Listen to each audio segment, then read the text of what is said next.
Chapter 681, Foundation Seizing Grand Magic. What glory and honor, bitch, raged Meng Hao from the war chariot. Originally a scholar, he wasn't the type to curse, but after the parrot awakened, it had wicked influence, and he inevitably learned to swear. After all the years, he had mastered this one curse. The 10th Wang clan patriarch laughed hoarsely, the sound filled with ancientness, like a cold wind from countless years. "I'm sorry," he said, "but all the women in my immediate family are dead. If you'd like, we could make a deal. I'd be happy to deliver their skeletons to you. What do you think?" Meng Hao's face was extremely unsightly as he sped along in the war chariot. The 10th Wang clan patriarch followed and actually gained on him. Meng Hao could sense his body continuously emitting white mist. The pain of having something within him forcefully separated filled him, anxiety in his eyes. "It's not time for the immortal sword," he thought. "Foundation seizing grand magic," said the 10th Wang clan patriarch, his voice echoing in all directions. Meng Hao couldn't look back, but he sensed the white mist pouring from him suddenly accelerate severalfold. Indescribable pain filled him, and he let out a despondent shout. Red veins could be seen pulsing on his face and entire body. It appeared he would be torn to pieces from inside out. Meng Hao began to shake, blood spraying from his mouth. Unable to employ immortal shows the Wei's qi, the war chariot stopped and shrank. He put it into his bag and, enduring intense pain, lifted his right hand to produce the flag of 3 streamers. He waved it in front of him, and instantly, dense fog billowed up. Down below, the seemingly never-ending black seawater appeared congealed in place. Not a single ripple marred its surface. The 10th Wang clan patriarch floated some distance away, grinning at Meng Hao. It was a ghastly grin, filled with greed, as if Meng Hao was food. His expression made Meng Hao's scalp go numb. He waved the flag of 3 streamers, causing the monstrous black mist to sweep toward the 10th Wang clan patriarch. "That magical item looks familiar," said the 10th Wang clan patriarch, his eyes glittering. He performed an incantation with his right hand, then pointed forward. "Moonrise over the sea," he said hoarsely. The black seawater immediately turned violet. A red-colored moon rose up from within. The red moon caused flames to fill the world, transforming into a massive fireball that shot toward Meng Hao's flag. When they slammed into each other, the flag wasn't damaged, but the black mist immediately fell apart. The red moon faded like an extinguished lamp, completely defeated and dispersed. Next, the flag of 3 streamers expanded, blotting out the sky and pushing Meng Hao and the 10th Wang clan patriarch apart. The 10th Wang clan patriarch's face flickered. "This treasure is very familiar. I'm sure I've seen it somewhere." Looking serious, he performed a double-handed incantation, raised his hands high above his head, and touched his 10 fingertips together. "Power of the rising sun, disperse all darkness of night." Everything was pitch black, with no light anywhere. The flag seemed part of the dark night. A beam of light appeared, shooting from the 10th Wang clan patriarch to swirl around him. He had turned into a rising sun in the middle of the dark night. A bright glow began spreading in all directions. Its power dispelled the dark night's power. The boundless blackness vanished under the light, completely cast away. Meng Hao couldn't take it, blood spraying from his mouth. The flag rumbled and glowed blurry, spinning backward and shrinking. The entire world filled with brightness. The 10th Wang clan patriarch floated there. Looking at him, it was impossible to tell if he was a person or a sun. Meng Hao's mind trembled. This was a divine ability, a Taoist magic he'd never heard of. "What divine ability is this?" His body trembled, blood pouring from his mouth. The sunlight had dispelled the darkness. It seemed he was considered part of the night. His body burst into flames and he let out a shrill cry. Violet light flickered in his eyes as he frenziedly healed himself. Still, amid thunderous rumbling, he fell down toward the black sea below. The 10th Wang clan patriarch's voice was filled with pride. "That was another art personally created by the Wang clan ancestor. For you to have seen it means you can smile as you go to the underworld." His face was paler than before. Using that art clearly wasn't simple. Were he not needing to end the battle, he wouldn't have used it. Bright glow filled a vast area, and the seawater turned violet. As Meng Hao splashed into the water, the Wang clan patriarch's eyes flickered. "Even now, he doesn't unleash the immortal sword," he thought. "When I first arrived, he could only use about half its power. On the verge of death, he still doesn't use it. I'm 70% certain it's useless now." He suddenly flashed through the air, stretching his right hand to grab Meng Hao. Foundation seizing grand magic. Black glow spread from his 5 fingers, transforming into a black hole emanating shocking gravitational force. Meng Hao's entire person appeared to decay. His flesh split and tore, his hair fell out, and he looked withered to the extreme. His life force faded rapidly. Compared to the 10th Wang clan patriarch's peak Dao-seeking cultivation base, Meng Hao's was too weak. As the 10th Wang clan patriarch closed in, madness suddenly burned in Meng Hao's eyes. Despite shattered blood vessels and grave injuries, he slapped his bag of holding with his right hand. The alcohol flagon appeared, and he took a drink. Then the immortal's sword appeared, and he spit the alcohol out. Mortal chi exploded out, swift and fierce. When the 10th Wang clan patriarch saw it about to slash toward him, his heart trembled. After a slight moment, he smiled coldly. He had long prepared for this situation and began an incantation to create a body double, but a violent tremor ran through Meng Hao. He couldn't keep his grip on the immortal's sword. Blood sprayed from his mouth, and his entire right arm exploded into a haze of blood and gore. The immortal's sword tumbled down into the sea. Clearly, Meng Hao couldn't handle the sword's power and had tried to forcefully control it. His right arm couldn't sustain it and had exploded. Meng Hao laughed bitterly, despair on his face. "I can't accept this," he howled, his voice filled with grief and indignation. The 10th Wang clan patriarch watched on, smiling. He was now 80% certain the immortal's sword posed no more threat. A ferocious expression appeared on his face. Having lived so many years, he was wily, cunning, and cautious. Despite Meng Hao losing an arm, he remained guarded regarding the immortal's sword. Instead of laying hands on it, he headed toward Meng Hao. Anger sprang up in Meng Hao's heart when he saw this, but a completely ruthless idea came to him. The ruthlessness targeted not the 10th Wang clan patriarch, but himself. The 10th Wang clan patriarch neared. Hovering in front of Meng Hao, he lifted his right hand up and pushed the shimmering blackness onto Meng Hao's chest. Then he dug his hand into Meng Hao's flesh, his fingernails literally ripping through Meng Hao's flesh. "Your skin is thick and your body tough," grated the 10th Wang clan patriarch. "Not bad. If you were able to take your fleshly body to the next stage, then perhaps I wouldn't be able to deal with you. But right now, it's just not quite good enough." His fingernails stabbed deep into Meng Hao's chest. Foundation seizing grand magic. A strange light appeared in the eyes of the 10th Wang clan patriarch, a thirst, a desire, and an excitement. His fingers tightened viciously, and a rotating black hole appeared inside of Meng Hao. The gravitation force it exerted was shocking, and completely filled Meng Hao. His body began to tremble as unthinkable pain filled him. Countless blood-colored strands appeared all over his body. These strands had long since fused into him. This was his perfect Tao foundation. It was the foundation upon which he would achieve his Tao in the future. Now though, the blood-colored strands twisted and distorted as they shrank down, relentlessly sucked toward the black hole in his chest. They were sucked toward his chest from his legs, his arms, his head, from every position in his body. "From now on, your perfect Tao foundation belongs to me. Henceforth, my path to immortal ascension will be open. I will no longer be a false immortal, but rather a true immortal. I will pursue the path of the ancestor and become an almighty expert of heaven and earth." The 10th Wang clan patriarch was so incredibly excited that he lifted his head up and laughed out loud. He slowly pulled his right hand back, and as he did, countless red strands stretched out between it and Meng Hao's body.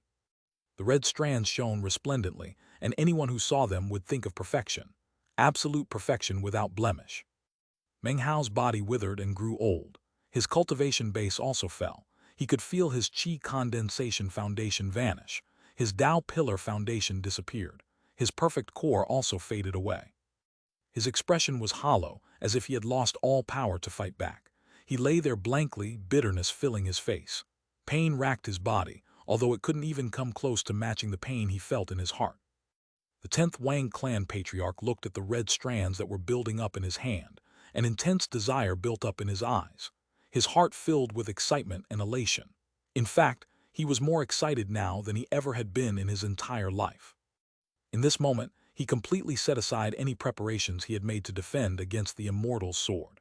His entire heart and mind was completely focused on extracting the perfect Tao foundation. It was then, after he had abandoned his defenses, that grim coldness suddenly appeared in Meng Hao's blank eyes.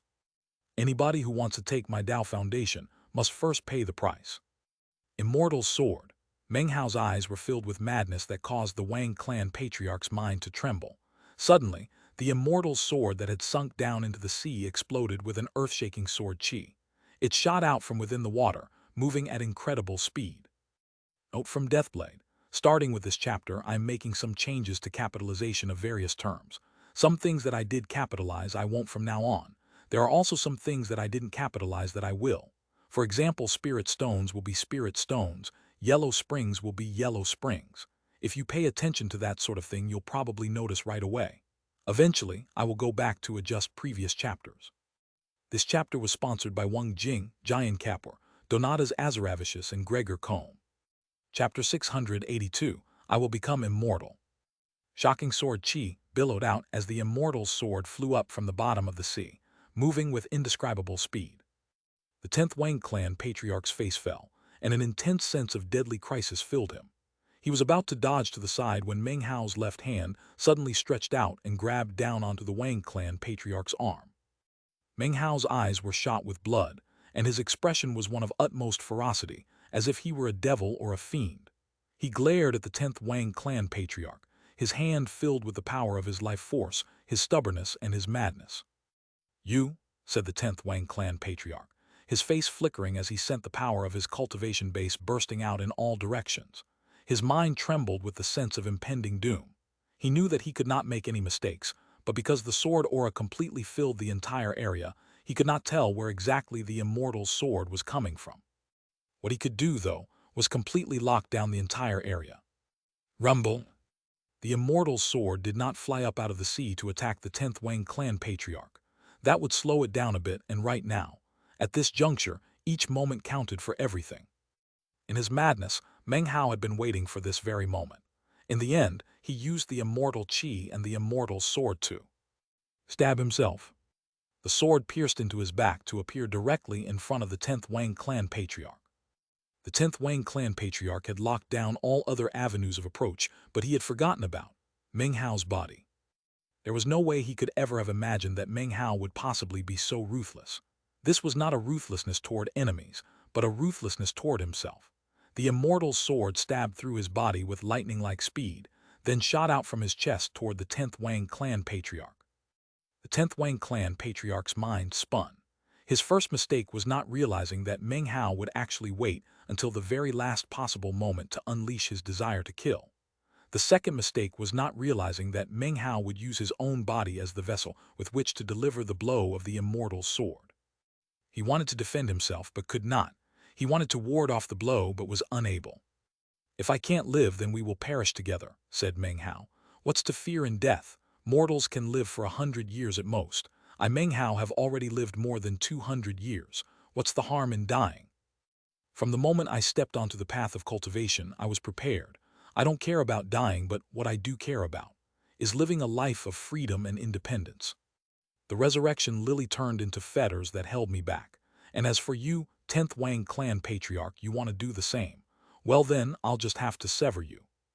Meng Hao's level of determination and decisiveness could shake heaven and earth. Bam! The immortal sword and its shocking sword chi stabbed directly into the 10th Wang clan patriarch. He let out a blood-curdling scream, then jerked his right arm to shake off Meng Hao's hand. Meng Hao's body lurched up as vast quantities of red, perfect Tao foundation strands were wrenched out of him. They transformed into a resplendent red cloud that hovered up above. The 10th Wang clan patriarch immediately pulled the brightly shining red strands of perfection into his body.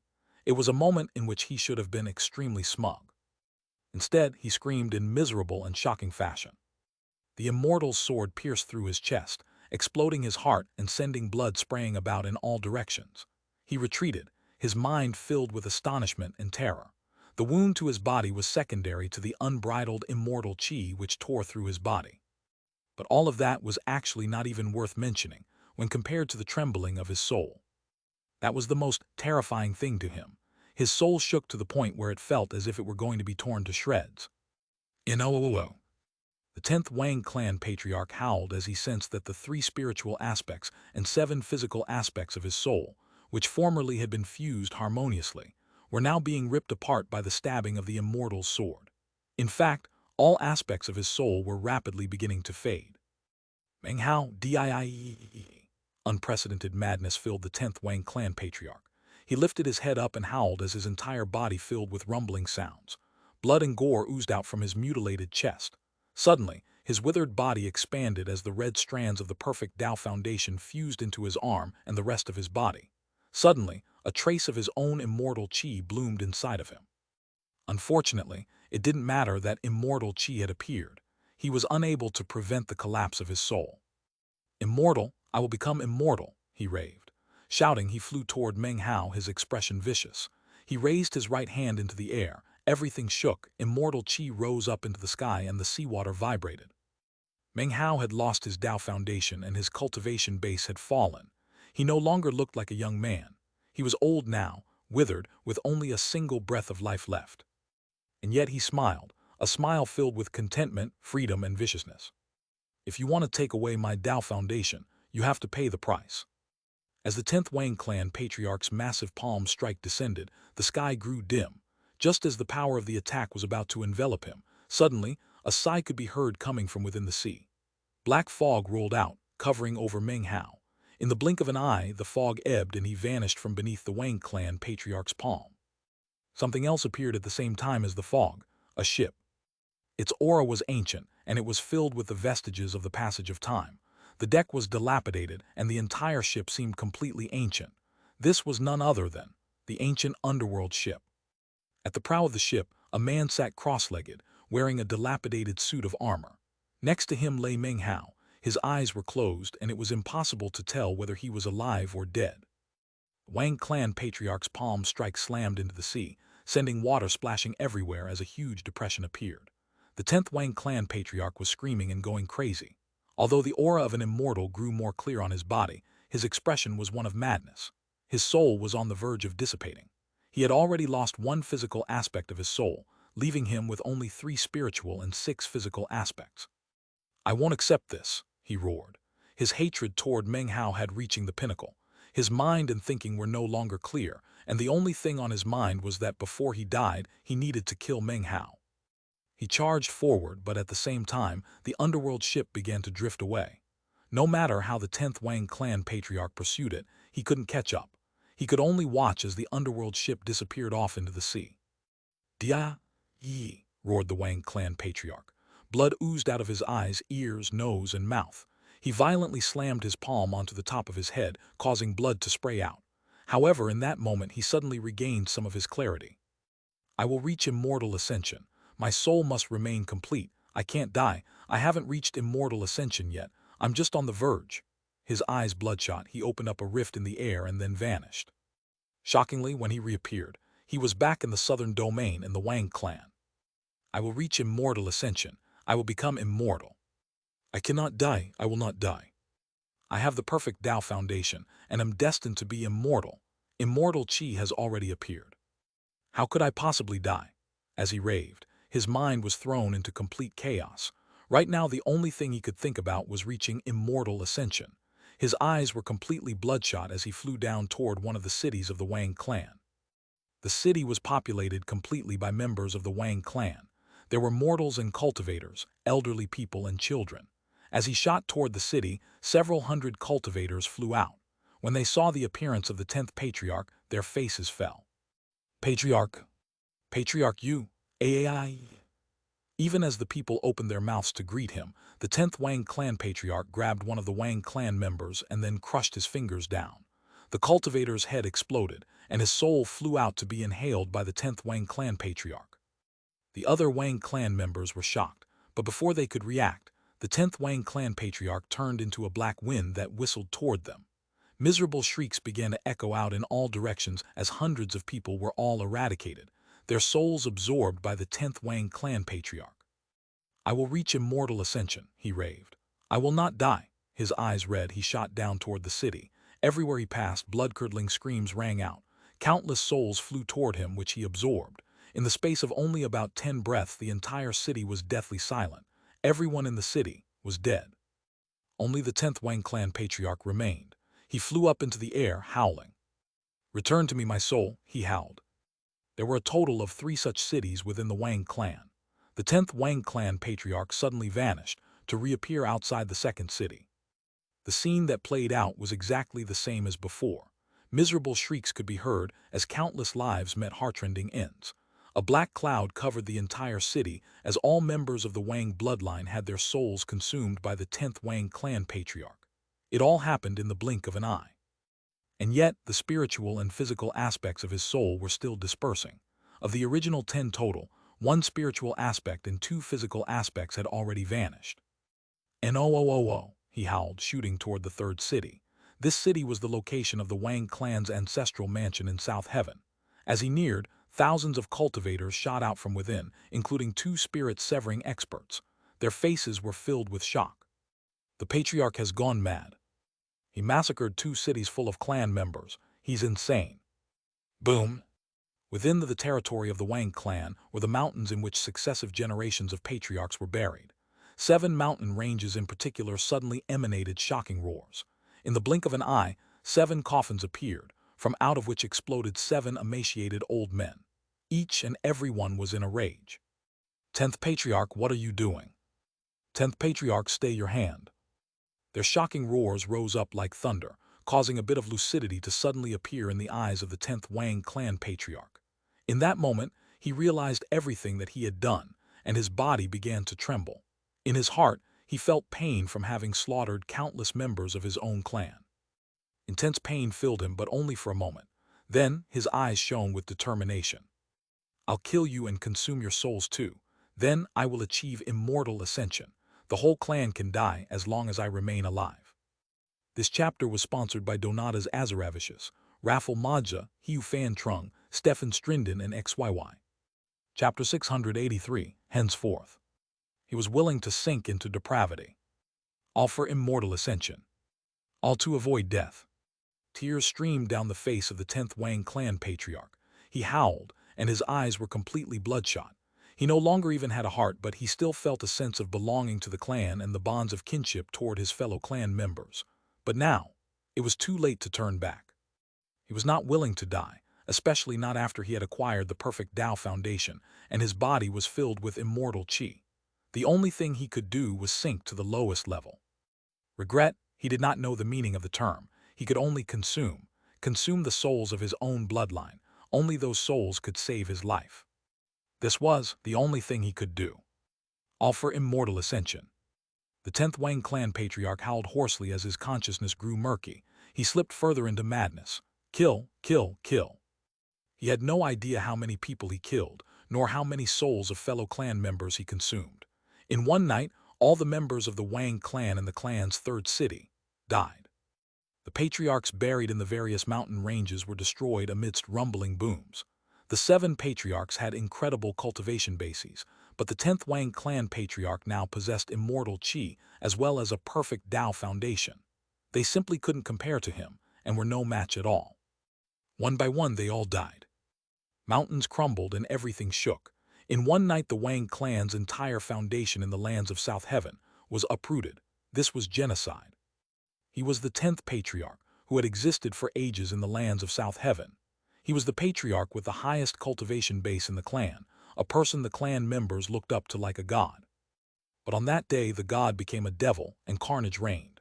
During the massacre he regained lucidity 3 times. The first time was when he killed his younger brother, the 11th Wang clan patriarch who had stayed by his side for countless years. He ripped his soul out, then, tears streaming down his face, laughed maniacally and consumed it. The second time was when he killed his most beloved member of the junior generation. The man cried, begging the patriarch to spare his life. He crushed the man's skull, then, his hand still covered with blood and brain, grabbed the soul and consumed it. The third time was when the world had grown completely silent. Beneath his feet was nothing but wreckage and bodies. No living person existed. At that point, he regained clarity. However, that clarity only lasted for a few breaths of time. Then he slipped back into madness. By this point, his body was no longer injured. He was recovered. However, the souls that he had lost would remain forever lost.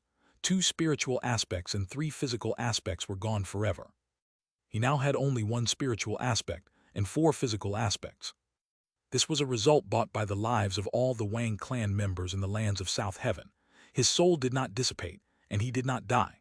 However, with only 1 spiritual aspect and 4 physical aspects to his soul, who knew if and when he would ever become lucid again.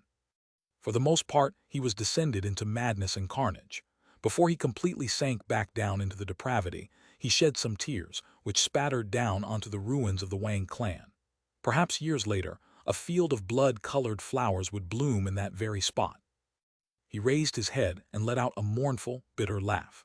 Then he turned into a bright beam of light that shot off into the distance. Immortal ascension. I will become immortal. He left, forever submerged within his insanity. Henceforth, there was no Wang clan in the lands of South Heaven.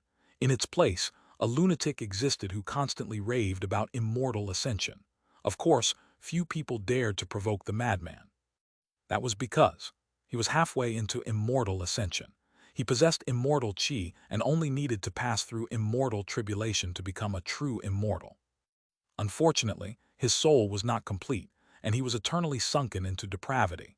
His day of immortal tribulation would never come. In the depths of the second ring of the Milky Way Sea was an enormous resurrection lily, drifting back and forth in the water. It was impossible to see the number of colors, but what could be seen was the figure of a woman sitting on the flower. She almost seemed to be using the petals as a swing as she swayed back and forth. No doubt foundation, he likely perished. In the League of Demon Sealers, the ninth is the pinnacle. It seems the League is broken. Outside the fourth ring of the Milky Way Sea, an island sped across the surface of the water. Suddenly, a tremor ran through it, and it stopped moving. After a long, long moment, an enormous head rose up out of the sea and looked off into the distance. His aura is gone. The little bastard is full of schemes and wickedness. He's dead. Good, great, wonderful. Wait, he died. His head quivered slightly. Patriarch Reliance wanted to feel happy, but for some reason he actually was dead. Damn it, who killed him? He's the Patriarch's only inner sect disciple. The little bastard is endlessly scheming. How could he have died? On the island, guiding Trirane also seemed to have sensed something, and her face paled. She leaned up against the old boat spirit, sorrow filling her eyes. Didn't you promise me that you would help me turn into a sea? You broke your promise. In the lands of the southern domain, in the Violet Fate sect, Pill Demon was smiling as he concocted a batch of pills especially for Meng Hao. Recently, he'd gotten the feeling that master and apprentice would be reunited before too long. He wanted to finish concocting the special batch of pills before they met in person.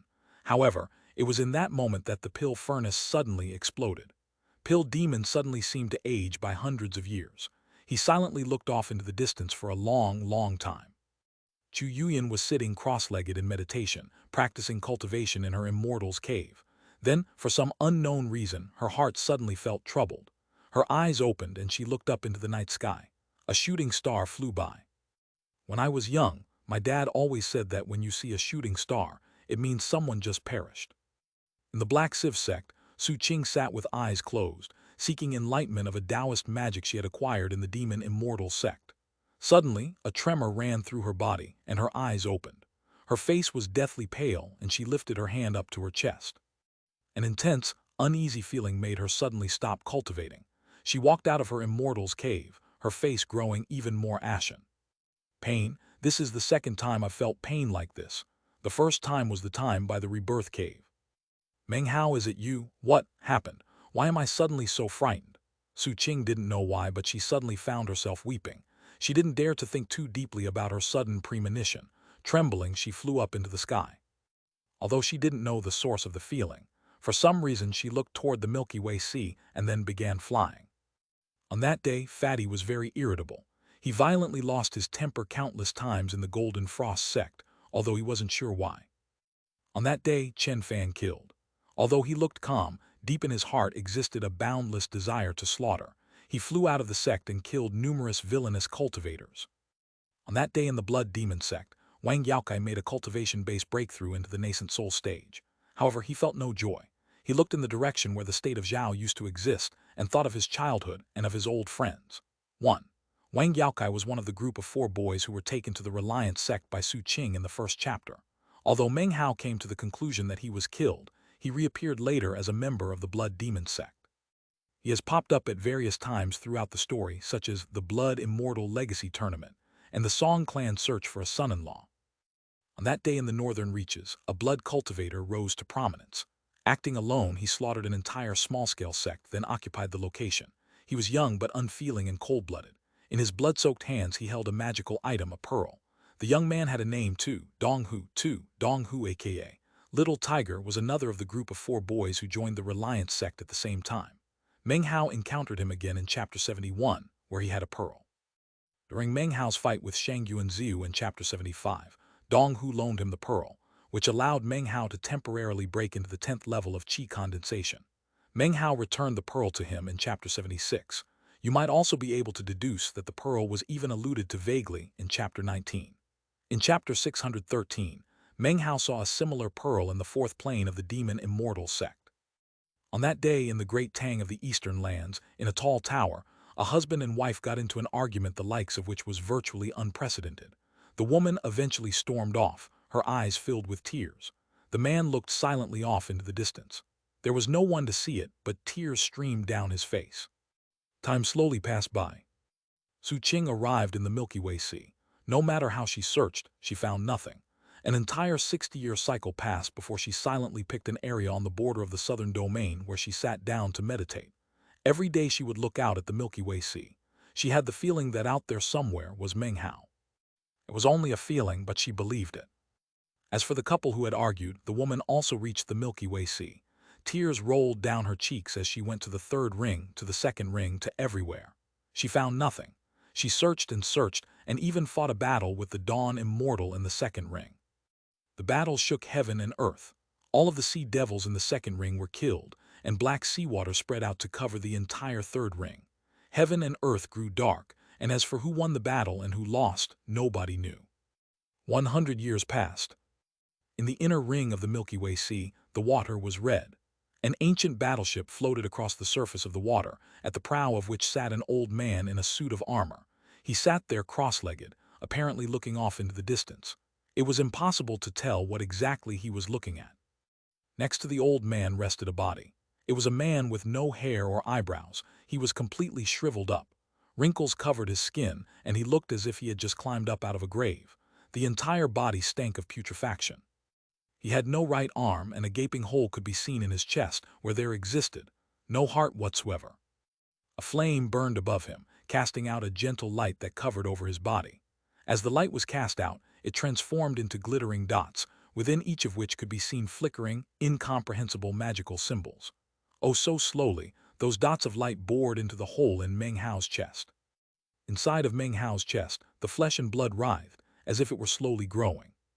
The years seemed as if they would flow by in this manner forever, and because they were in the inner ring of the Milky Way Sea, there was no one who could find the ancient ship, or Meng Hao. On one particular day, the armored old man slowly opened his eyes. Hidden within them were the sun, the moon, and the stars.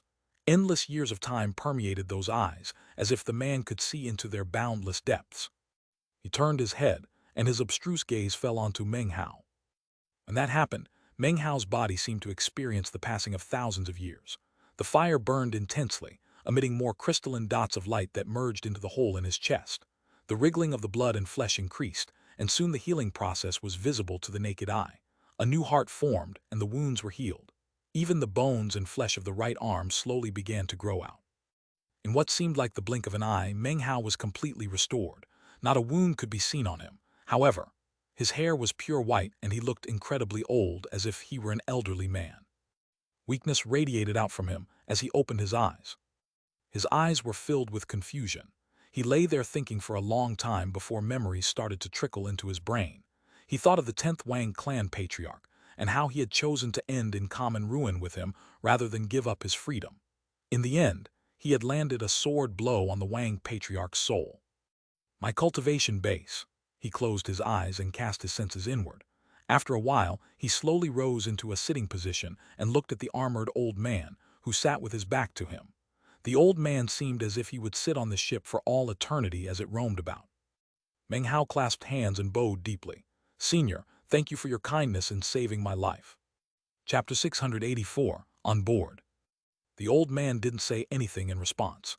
It almost seemed like he didn't even know who Meng Hao was. He was simply roaming about and happened to encounter him. Spurred by some distant memories, he had randomly reached out to save him. Heaven and earth have their end. But what about me? Where is my end? The old man's murmuring voice was hoarse and incomparably ancient. He finally sighed and closed his eyes, seemingly slipping into a state of lifelessness. Meng Hao could clearly see the old man sitting there with his back to him, but he couldn't sense his existence at all. In fact, he couldn't even sense the existence of the ship. "Senior," he said, gaping. Finally, he realized that the old man was immersed in his own world. Meng Hao crossed his legs reticently and then looked off into the distance and began to think. My Tao Foundation is gone. He felt empty inside and could not sense a cultivation base. It was as if it had vanished like mist or smoke. An intense weakness filled him, and he felt so incredibly old that it seemed that death was just around the corner. He now had absolutely no cultivation base whatsoever. Filled with bitterness, Meng Hao tried to begin to practice cultivation, but his entire body was like a sieve. No matter what breathing exercises he did, he couldn't build up even a bit of spiritual energy.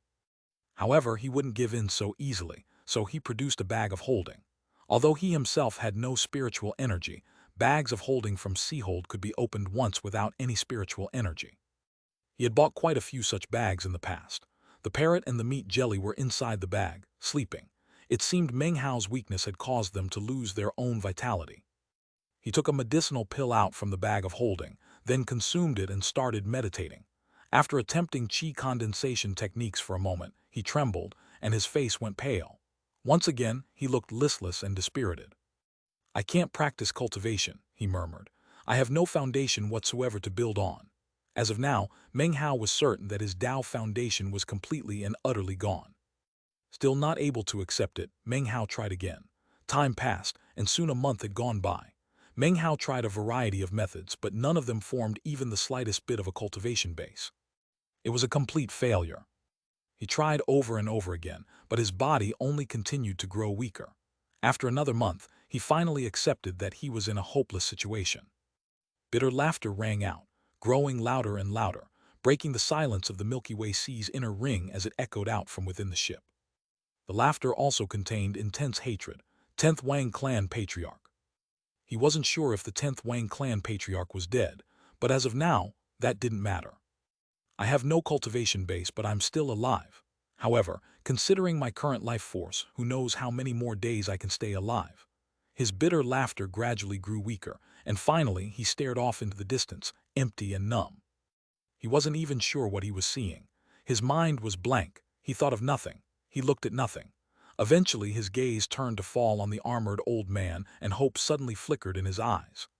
His life had been saved by this old man, and considering how mystical he was, and how bizarre the ancient underworld ship was, Meng Hao was confident that if the man did something, his own cultivation base could potentially be restored. Meng Hao stood, clasped his hands and bowed deeply. Senior. The old man didn't speak. He seemed as lifeless as ever. Meng Hao hesitated for a moment, then walked around to stand in front of the old man. He was just about to bow again, when suddenly his eyes went wide with disbelief. The old man's face was filled with boundless ancientness and time. However, when Meng Hao looked at it, his heart and mind trembled. The man's body was actually not material, but rather faint and translucent. Except Meng Hao clearly remembered that the old man wasn't like this before. After a moment of thought, he slowly reached up his right hand and attempted to touch the old man. His hand passed directly through him as if through empty space, and when he tried it a second time, the same thing happened. Finally, he stepped forward and ended up walking directly through him. He turned his head to look back, and his eyes were filled with a complex expression. Was I simply mistaken before? Was he always like this? Is his existence tied into the meaning of the ship's name, Underworld Ship, Ship of the Underworld Spectre? Meng Hao laughed bitterly as he began to look around. The ship was broken down, dilapidated, filled with an aura of rot. Several days later, he finished exploring the ship in its entirety and never found anything out of the ordinary. Everything he saw and touched was ancient and archaic. He stood at the prow and looked out as the underworld ship slid noiselessly across the water. Everything was quiet. The sea rose and fell, although there were no waves. They never encountered any other living things. It seemed that wherever this ship went, everything became completely quiet. Well, this is fine too. I can spend the last years of my life on an empty ship, all alone. I bet nobody knows that I'm about to perish, he murmured. At least that way Master won't be sad, nor will Su Qing feel too much grief, Fatty, elder brother, and all my other friends. None of them will know. He sat down cross-legged in the place where he had woken up earlier and looked off into the distance. As he did, his heart slowly became peaceful. He no longer burned with resentment, nor did he ponder any more mysteries. He was left with only a bit of ruefulness. He regretted not being able to visit his master ever again. He regretted not holding Su Qing in his embrace just once. He regretted not returning to the southern domain and gathering with the friends of long ago. Even more so, he regretted never being able to visit the great Tang in the eastern lands. He regretted not being able to see his father and mother again. Old Turtle Reliance, from here on out you're free. Ancestors of the Demon Sealing sect, it seems that from now there will be no more League of Demon Sealers. Meng Hao sighed. He was now slowly growing calmer and feeling less restrained. Death was something that could not be avoided, so he would not take it to heart too much. It's too bad I have so many spirit stones in my bag of holding. What a pity that I never got to spend them. And then there are all those debts people owe. Those people have gotten really lucky. After the creditor dies, they won't have to pay back their debts. I guess I really don't have to pay those 3 silver pieces back to Steward Joe after all. It's such a pity I still have so many treasures. Well, some little bastard in the future is sure going to get lucky.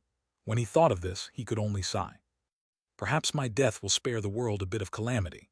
To all of you who would have been conned by me in the future, you don't know how lucky you are.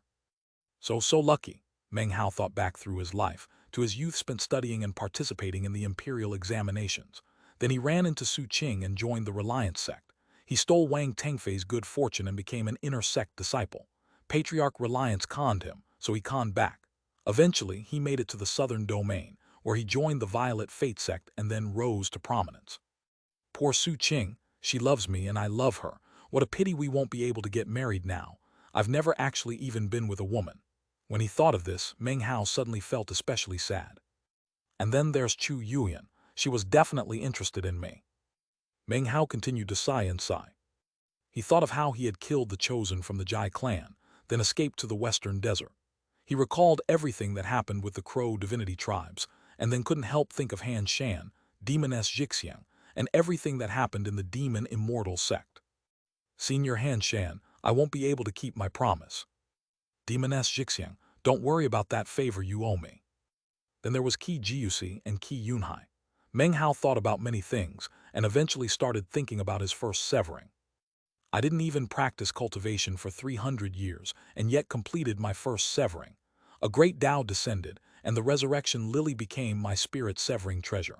For me, Meng Hao, to live a life like this, well, it's enough for me. In all the lands of South Heaven, few people could even come close to comparing to me. He suddenly felt very proud of himself. The laughter, the bitterness, the fury, and the memories of his entire life became images that flashed through his mind. More time passed. Another half-month went by, during which time Meng Hao continued to look off into the distance, thinking about the past. Finally one day, the illusory, armored old man suddenly caught his attention. For months the old man hadn't moved at all and seemed completely empty. Now his right hand raised up and a sealing mark appeared. He performed an incantation, and gradually 2 colors appeared in his hand, black and white. However, when Meng Hao went over to try to touch the old man, he was as illusory as ever. As more time passed, Meng Hao began to pay attention to the way in which the old man meditated. He observed his emptiness and his incantation gestures, along with the blackness and whiteness that they summoned. Gradually, he focused more and more on the black and white. It seemed to contain something important, although he wasn't sure what. The white seemed to contain all of the colors in heaven and earth. It seemed to assimilate everything around and transform it into a similar whiteness. As for the black, it was incredibly potent and domineering, as if no colors were qualified to stand in its presence.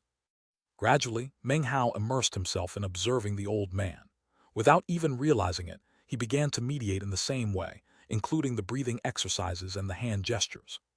Eventually, he even decided that he might as well sit in the exact same position as the old man, superimposing with his illusory form. That way, all of his motions would be exactly the same as the old man's. He closed his eyes and immersed himself in the process. Time passed. In the blink of an eye, 3 years had gone by. During the 3 years, Meng Hao grew weaker, and his life force gradually withered away. He didn't care about that, though. The only thing he was interested in was copying the movements of the old man and finding a way to keep on living. One day, he suddenly experienced an emptiness in which he found that neither life nor death were important. As he performed an incantation with his right hand, whiteness became visible. Suddenly, an ancient voice filled his mind. When you reach the end of your path, then you will have lost yourself. Next, blackness appeared in Meng Hao's palm. The ancient voice once again echoed in his mind. When you reach the end of your path, then all you will have left is yourself. Meng Hao had the faint sensation that he was in the process of grasping enlightenment. It was an enlightenment of an unimaginably vast and mysterious great Tao. White and black are like the daytime and nighttime. 1. In Chinese, these words for daytime and nighttime also have the characters for white and black in them. Daytime is literally white day, and nighttime is literally black night, he muttered. He looked at his right hand and then slowly lifted it up toward the sky. He could sense that if he had a cultivation base, then considering his enlightenment of this Tao, he could turn the sky as dark as night or as bright as day. The interlocking of black and white could unleash a supreme power. Too bad I don't have a cultivation base, he thought, shaking his head. Even if I completely understood this Tao, I still couldn't use it. He was just about to stand up when suddenly the ship stopped moving. Meng Hao looked up, his eyes wide. This chapter was sponsored by Mads Hansen. Chapter 685, Traversing the Path. Up ahead, the Milky Way Sea could no longer be seen. It was as if the ship was passing through a river of time. All that could be seen were endless multicolored shards. Within those shards existed endless worlds. Meng Hao watched as the ship entered one of the shard worlds. It was a world of flames, filled with countless cultivators who kowtowed to the ship and offered up tribute. They cultivated a fire technique that seemed to be linked to their bloodline. It seemed to supersede all of the other flames Meng Hao could see, and he could hear the people saying that their flame was the essence of all flames. He couldn't interact with the world. It was as if he were simply an observer. The ship passed through the flames for an indeterminable period of time, until finally it pierced into another period of time. Here, the starry sky looked unfamiliar, completely different from the sky of planet South Heaven. It seemed like a vast and infinite expanse. Occasionally strange life forms would pass by. Each one would drop to their knees and offer of bizarre and fantastic objects. Meng Hao felt like he was a sightseer, a tourist hitching a ride on this ship. He saw a fluttering butterfly that was incredibly enormous. It was far off in the distance, and yet still clearly visible. When it neared, it could be seen that its beauty was actually formed by the combination of countless worlds. Are these things that have already happened the recollections of this ship, or is it something else? What is happening? Meng Hao wasn't quite sure exactly what it was that he was seeing. The butterfly flew off into the distance, and the ship once again disappeared into the vastness. When it reappeared, a boundless sea stretched out in front of Meng Hao. In the middle was an enormous tree stretching up into the heavens. The tree had golden leaves and was incredibly beautiful. Down below sat a person, looking up silently at the tree. He stared for a long, long time, and it was impossible to tell what he was thinking.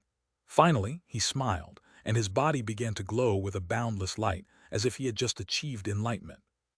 Meng Hao did not attempt to disturb him, but rather remained seated on the ship, as if this was simply a journey through life.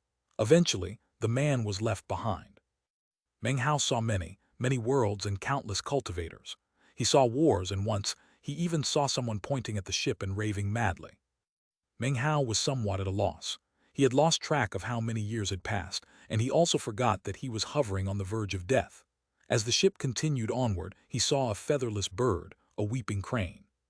A voice suddenly murmured in his ear, seemingly filled with a sense of time. "So many years, I think of you often." Meng Hao looked at the featherless weeping crane, and for some reason it seemed familiar.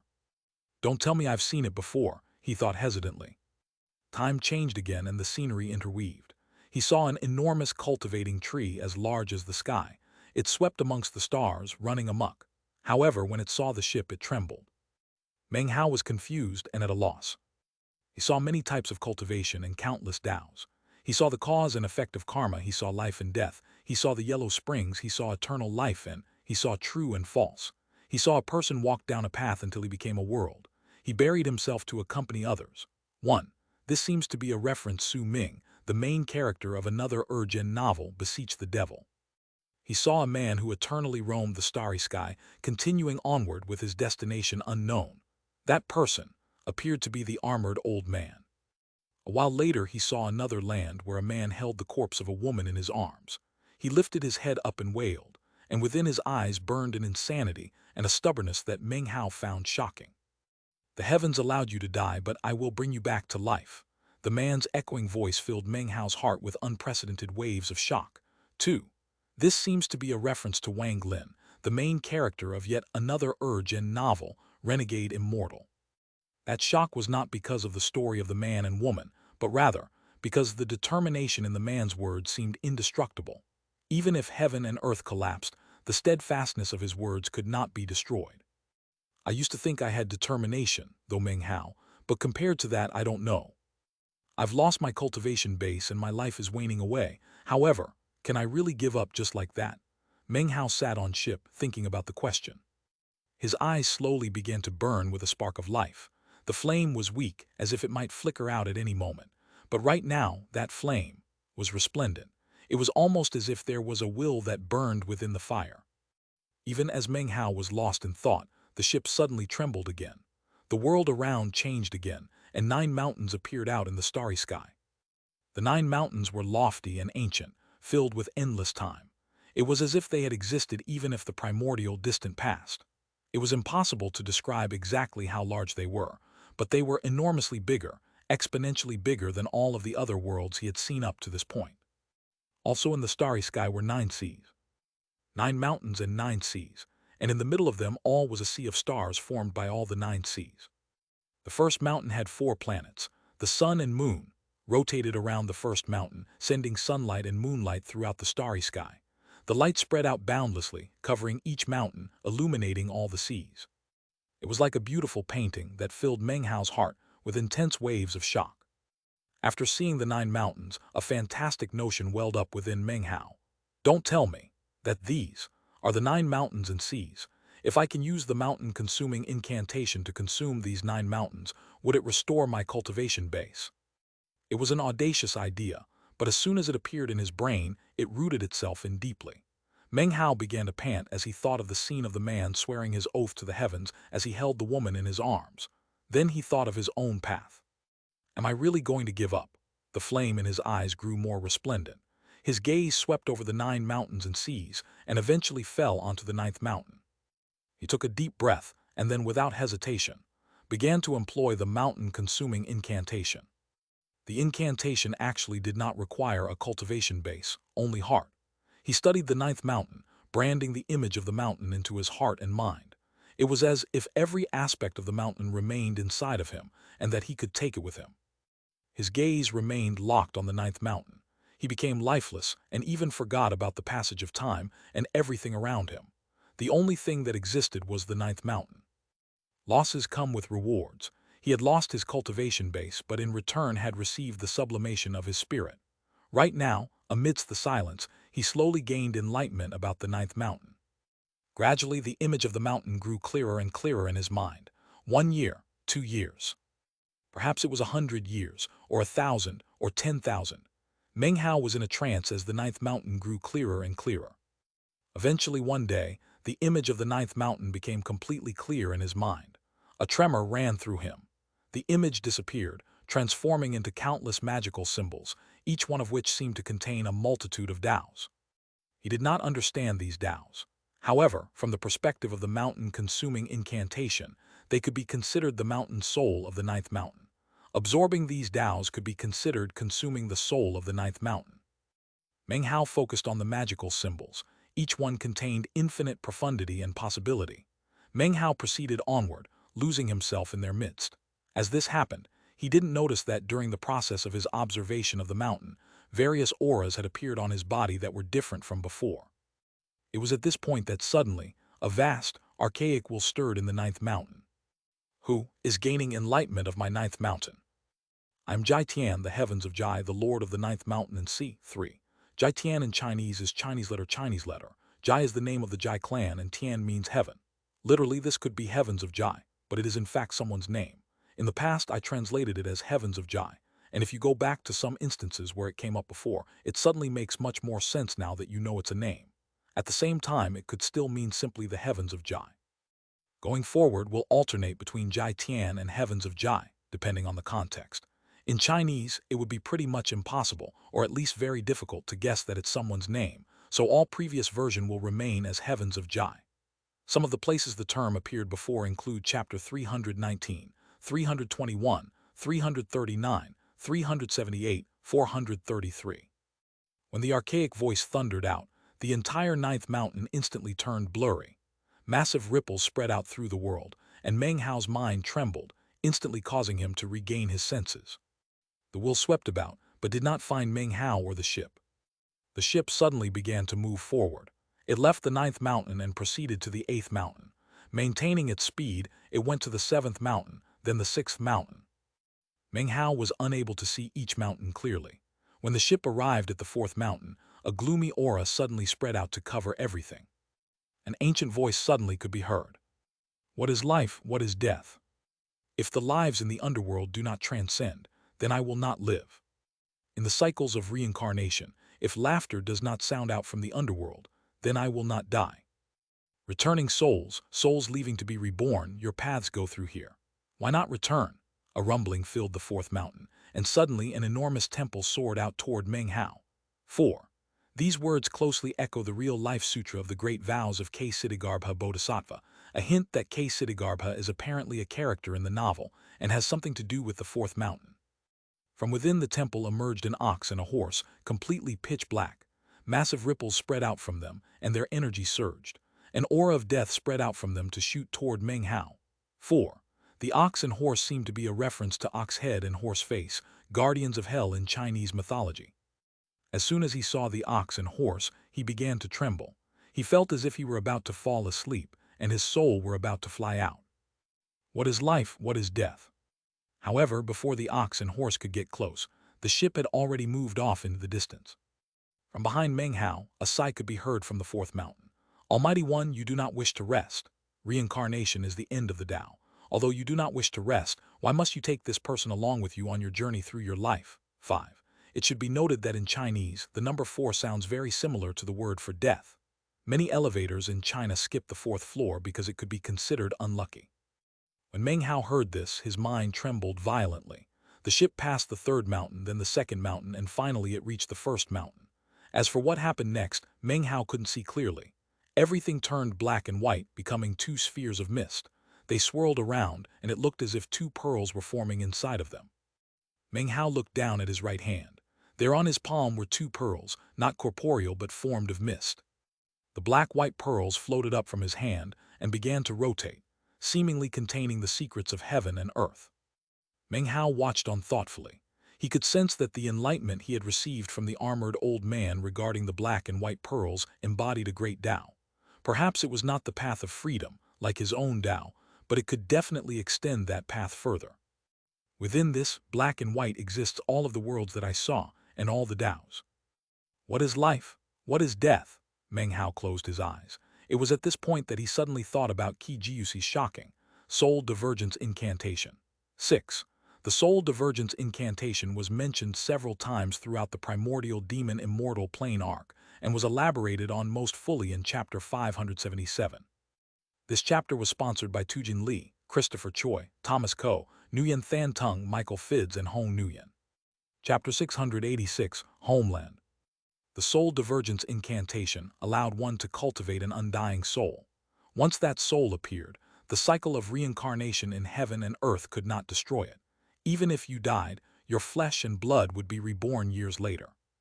It was not one of the 3,000 great Taos of the ancient demon immortal sect, but rather something that Qi Yunhai had acquired by chance and taken to be a priceless treasure. Because he could not cultivate it successfully, he passed it on to Qi Jiuxi. However, it was too difficult for Qi Jiuxi, despite his incredible latent talent. He could not acquire full enlightenment. In the end, it had required the precious treasure that Qi Yunhai had forged before his death, coupled with the vast changes Qi Jiuxi experienced, in order to comprehend it and form an undying soul that the cycle of reincarnation could not destroy. Life and death, murmured Meng Hao, the soul divergence incantation.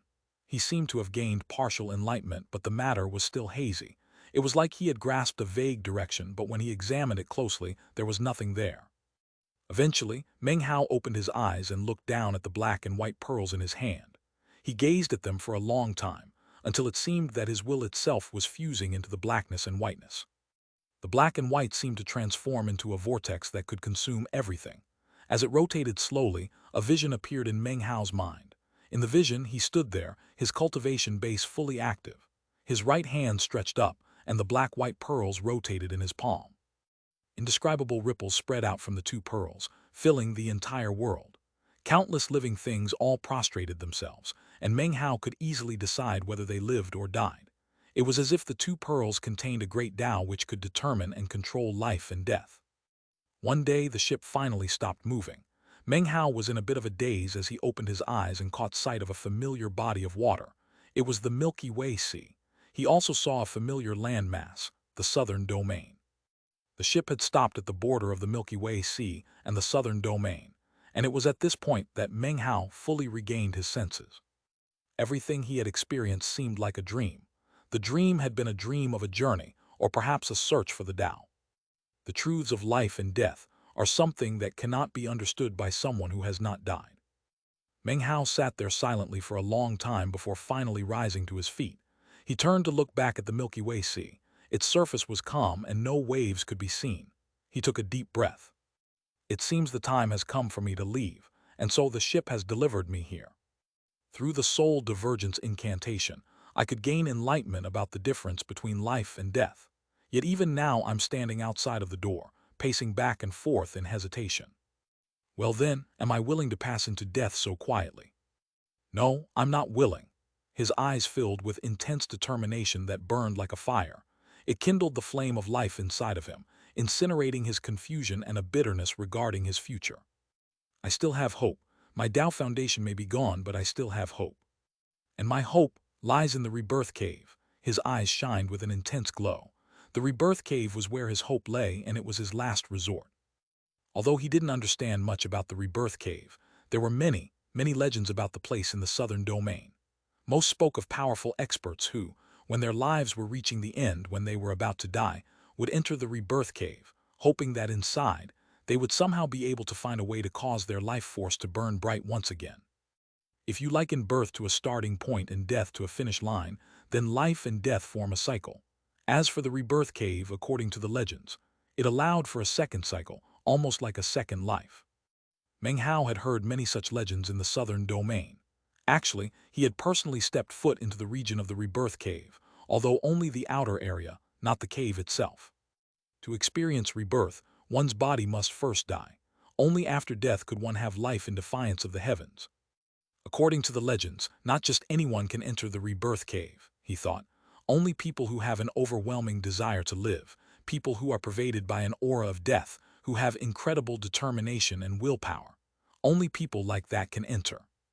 Otherwise, one will automatically perish along the way. He looked in the direction of the southern domain, and the brightness in his eyes grew more and more intense. It was filled with stubbornness, with the unwillingness to accept what the future seemed to hold. He took a deep breath. Meng Hao will enter the rebirth cave.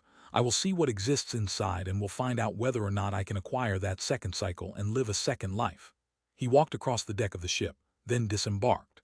When he stepped onto the sandy shore, he looked back to see the ancient underworld ship slowly drifting away. Fog spread out over the sea, covering the ship up. In the moment before it vanished, the armored old man's eyes suddenly flickered with profundity as he looked at Meng Hao. Meng Hao looked back, and their gazes met through the fog. What the old man saw was not Meng Hao's world, and what Meng Hao saw was not the old man's world. Gradually, the ship disappeared into the fog. Eventually, the fog dissipated. The ancient underworld ship was nowhere to be seen. If the ship did not wish to be seen, then no one would ever be able to see it. On the border between the southern domain and the Milky Way Sea, there was a barren beach. Occasionally, the remains of various birds or beasts could be seen, but there was no sign of human habitation. Meng Hao's hair was gray bordering on white, and although he wore the robe of a cultivator, his features were elderly.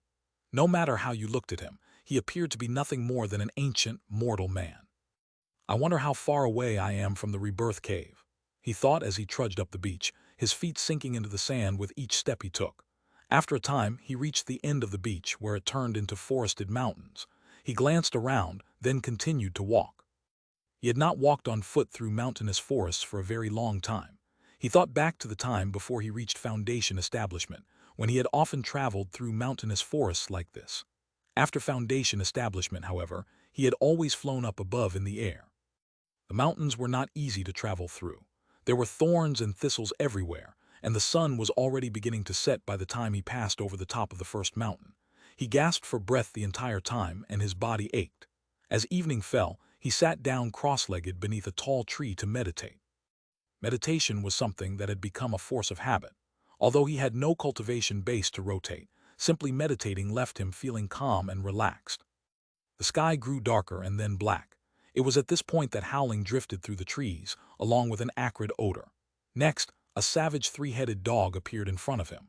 One of the three heads was withered, another emanated a chilling cold chi, and the last appeared to be extremely foul-tempered.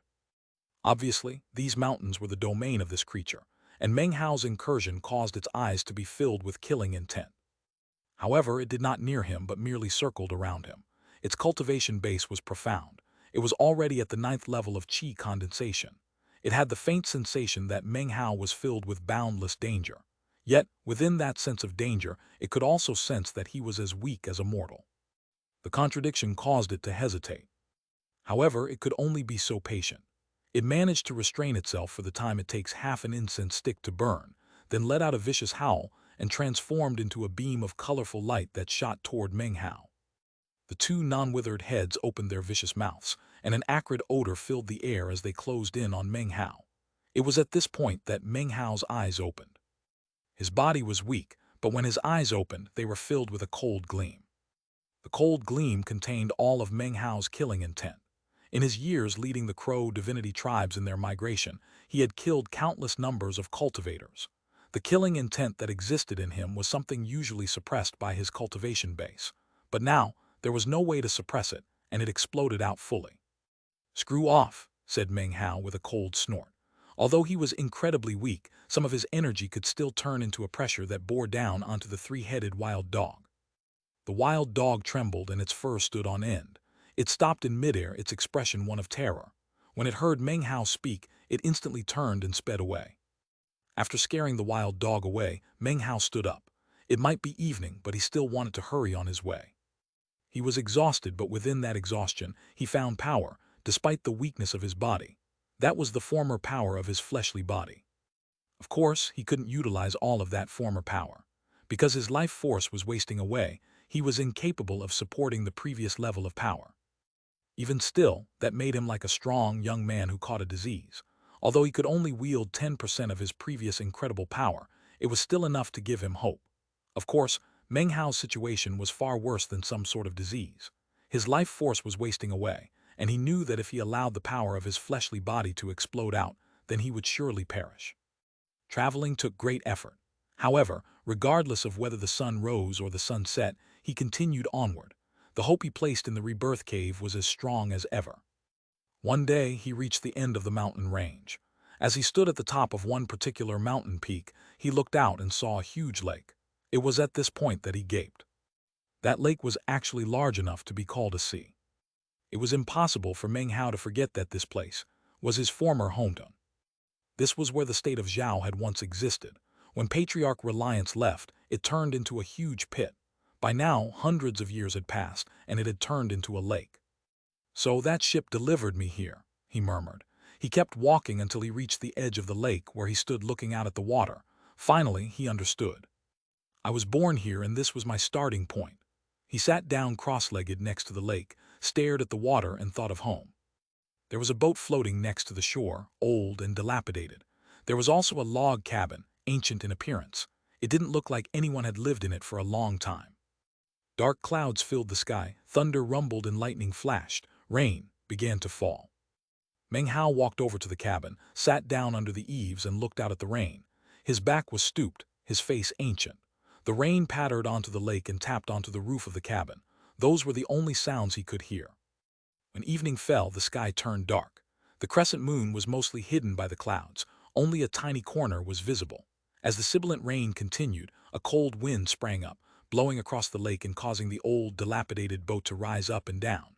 When the wind brushed against Meng Hao, he tightened his robe and looked out over the lake. There, he saw a white-robed woman walking across the water. The instant he saw her, his eyes went wide. Then he lowered his head. Chapter 687. You Live, I Live. The woman walked until she reached the shore. The rain fell around her but didn't touch her clothing at all. She was beautiful and had the aura of a cultivator, which gave her an otherworldly grace. Her face was cold, and she was frowning. A bitter look could be seen in her eyes, and she seemed to be concealing great anxiety and confusion within her heart. She was Su Qing.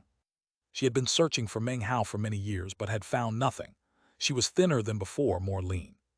She had followed her heart until she found this lake, which was also her former hometown. When Meng Hao saw her, she also caught sight of aged Meng Hao. There was something strangely familiar about him, so she changed directions and headed over toward the log cabin. "Are you the boatman here?" she asked, looking him over. Her face was filled with an expression that could cause one's heart to tremble. Meng Hao lowered his head and sighed inwardly. Su Qing's voice was calm, and just as cold as it had always been. However, Meng Hao's appearance had changed far too much. Even people very familiar with him would have a hard time recognizing him based on his physical appearance. After a long moment, Meng Hao nodded. Su Qing's frown deepened. "Have you seen anyone else pass through here?" she asked. She had searched for 100 years and had failed repeatedly, yet had never given up. If he was alive, she wanted to see him. If he was dead, she wanted to see the corpse. If she couldn't find him, then she would just keep on searching. Her personality was simple, but it was that very simplicity which gave her such determination. For some reason, she had the feeling that if she couldn't find Meng Hao, then perhaps she wouldn't ever be able to find her way in life again.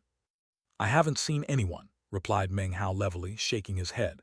His voice was hoarse and sounded nothing like it had before. He was happy to be able to see Su Qing, but he didn't want her to realize who he was, not when he looked like this. What was the point? It would just lead to her waiting for him outside once of the rebirth cave. Then, if he never came back out, she would become a woman sorrowed because of a lifetime of gloom and listlessness. Wouldn't it be better to forget about each other? Su Qing looked around the area and then sighed inwardly.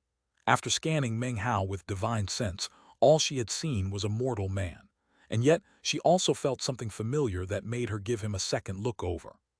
"Have we met before?" she asked. "No," he replied with a shake of a head. She gazed at him for a very long moment, and a complex look appeared in her eyes. The intense complexity turned into sorrow, and a slight tremor ran through her body. "I'm looking for someone," she said. "My beloved. If you see him, please pass a message along for me. In this life, if he lives, then I live. If he dies, then I die." Bitterly, she turned and began to walk off into the downpour. Surrounded by the rainfall, wearing her white robes, she looked like a white lotus, beautiful, unsurpassed, and yet also poignant and sad. Meng Hao looked at her walking away, and a gentleness appeared in his eyes. He could see her exhaustion and anxiety, and it made him sigh. Some people, he thought, chose not to let anything encumber their cultivation, and are thus able to do so with minds and hearts free of obstruction. Others have hearts filled with obsession, which enables them to achieve great Taos of heaven and earth. She started out incorruptible. It was me showing up that changed everything. Finally, he spoke up, his voice soft. "Hold on." Su Qing stopped in her tracks, surrounded by rain. She turned back to look at him sitting there in the shadows of the wooden eaves, ancient, old, decaying. He continued, "Is the person you're looking for a 20-something scholar, wearing a long green robe?" Su Qing trembled, and after a moment of silence she nodded. "I saw someone who looked like that many years ago," he said, his voice hoarse. "He lived here for about a year, after which he died and was buried. He said this place was his home. Before he died, he gave me a bag. He said that if anyone came looking for him, then I should give them the bag." With that, he pulled a bag of holding out of his robe and placed it off to the side. As Su Qing stood there in the rain, the water began to seep past the invisible barrier and soak her clothes. She stared deeply at Meng Hao, then walked back and looked blankly at the bag of holding. As she picked it up, tears filled her eyes. Of course, it was impossible to tell how much of the water flowing down her face was rain, and how much was tears. A bitter smile appeared on her face, and she looked back at Meng Hao. Finally, she turned and headed once again out into the rain, taking the bag of holding with her. As he watched her leaving, his expression was complex, but he said nothing. Su Qing walked about 7 steps before she stopped. She didn't look back, but when she spoke, her voice echoed out in all directions. "I might not be very smart, but I'm not an idiot." Meng Hao didn't say anything for a moment. He knew that his words couldn't fool Su Qing. However, sometimes it doesn't matter what is true and what is false. Sometimes, the result is all that matters. Meng Hao had hoped that instead of tormenting herself by searching for him through all eternity, she could at least cut him off. After that, she could return to her incorruptible self, simple and pure. It is better to forget. He closed his eyes, and his heart filled with pain. Su Qing was quiet for a while, but finally she smiled. It was a smile of determination and resolve that contained no regret. She lifted her hand and the glow of a sword flew out. It stabbed into the ground, sharp and powerful, rapidly carving out a deep, rectangular pit. At the same time, Mountain Crag flew out from the nearby mountainous forest. When it arrived in front of her, she waved her hand, causing it to spin in the air. The sides were then shaved away until the crag turned into a stela. She then rubbed her hand gently across the surface, causing words to appear. Grave of Meng Hao and Su Qing. A bang rang out as the stone stele sank down into the ground next to the pit. She looked back at Meng Hao, her eyes filled with staunchness and determination. We met on Mount Duqing. Because of the cosmetic cultivation pill and the Reliance sect, and the way you called me elder sister, our fate was sealed forever. That time in the blessed land in the southern domain, in my moment of despair, even the tears in my eyes could not obscure the image of you and your burning rage. That time in the Black Civ sect, you appeared and helped me when my soul was on the verge of fading away. The way you smiled before we parted made my heart tremble. That time by the rebirth cave, when you turned back to look at me, your image had already long since been imprinted in my heart. I will never forget you, never. I looked for you in the western desert violet sea. I searched for a long time, until finally my teardrop fell into the water. I don't know if you were able to feel it. I don't know if you realized how happy I was when we met again in the demon immortal sect. Those were the happiest days I've ever experienced.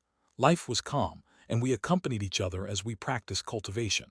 I was there at your side, you by mine. Eventually, a day came in which I was incapable of practicing cultivation. My heart was in chaos and an indescribable unease filled me. That was when I went to look for you. You live, I live. You die, I die, she said softly. Meng Hao's mind trembled, and he suddenly opened his eyes. His eyes were murky, but not murky enough to hide the intensity of his gaze. He looked at Su Qing, and he looked at the gravestone. He could see her determination, and he could see her sorrow written on the surface of the gravestone. You live, I live. You die, I die. These were not words of endearment, they were a promise. I'm a simple person, she said softly, but just because a person is simple doesn't mean they lack determination. When a person has determination, then they will never forget. The path of cultivation is a long one, and I can't keep going on alone. Since that's the case, let's go together to the Yellow Springs. What do you say? I can only hope that if there is another life after this one, then we will meet again. Although her voice was not loud and the gurgle of rain filled the air, Meng Hao could hear her words clearly. The trembling of his heart increased, and he stood up.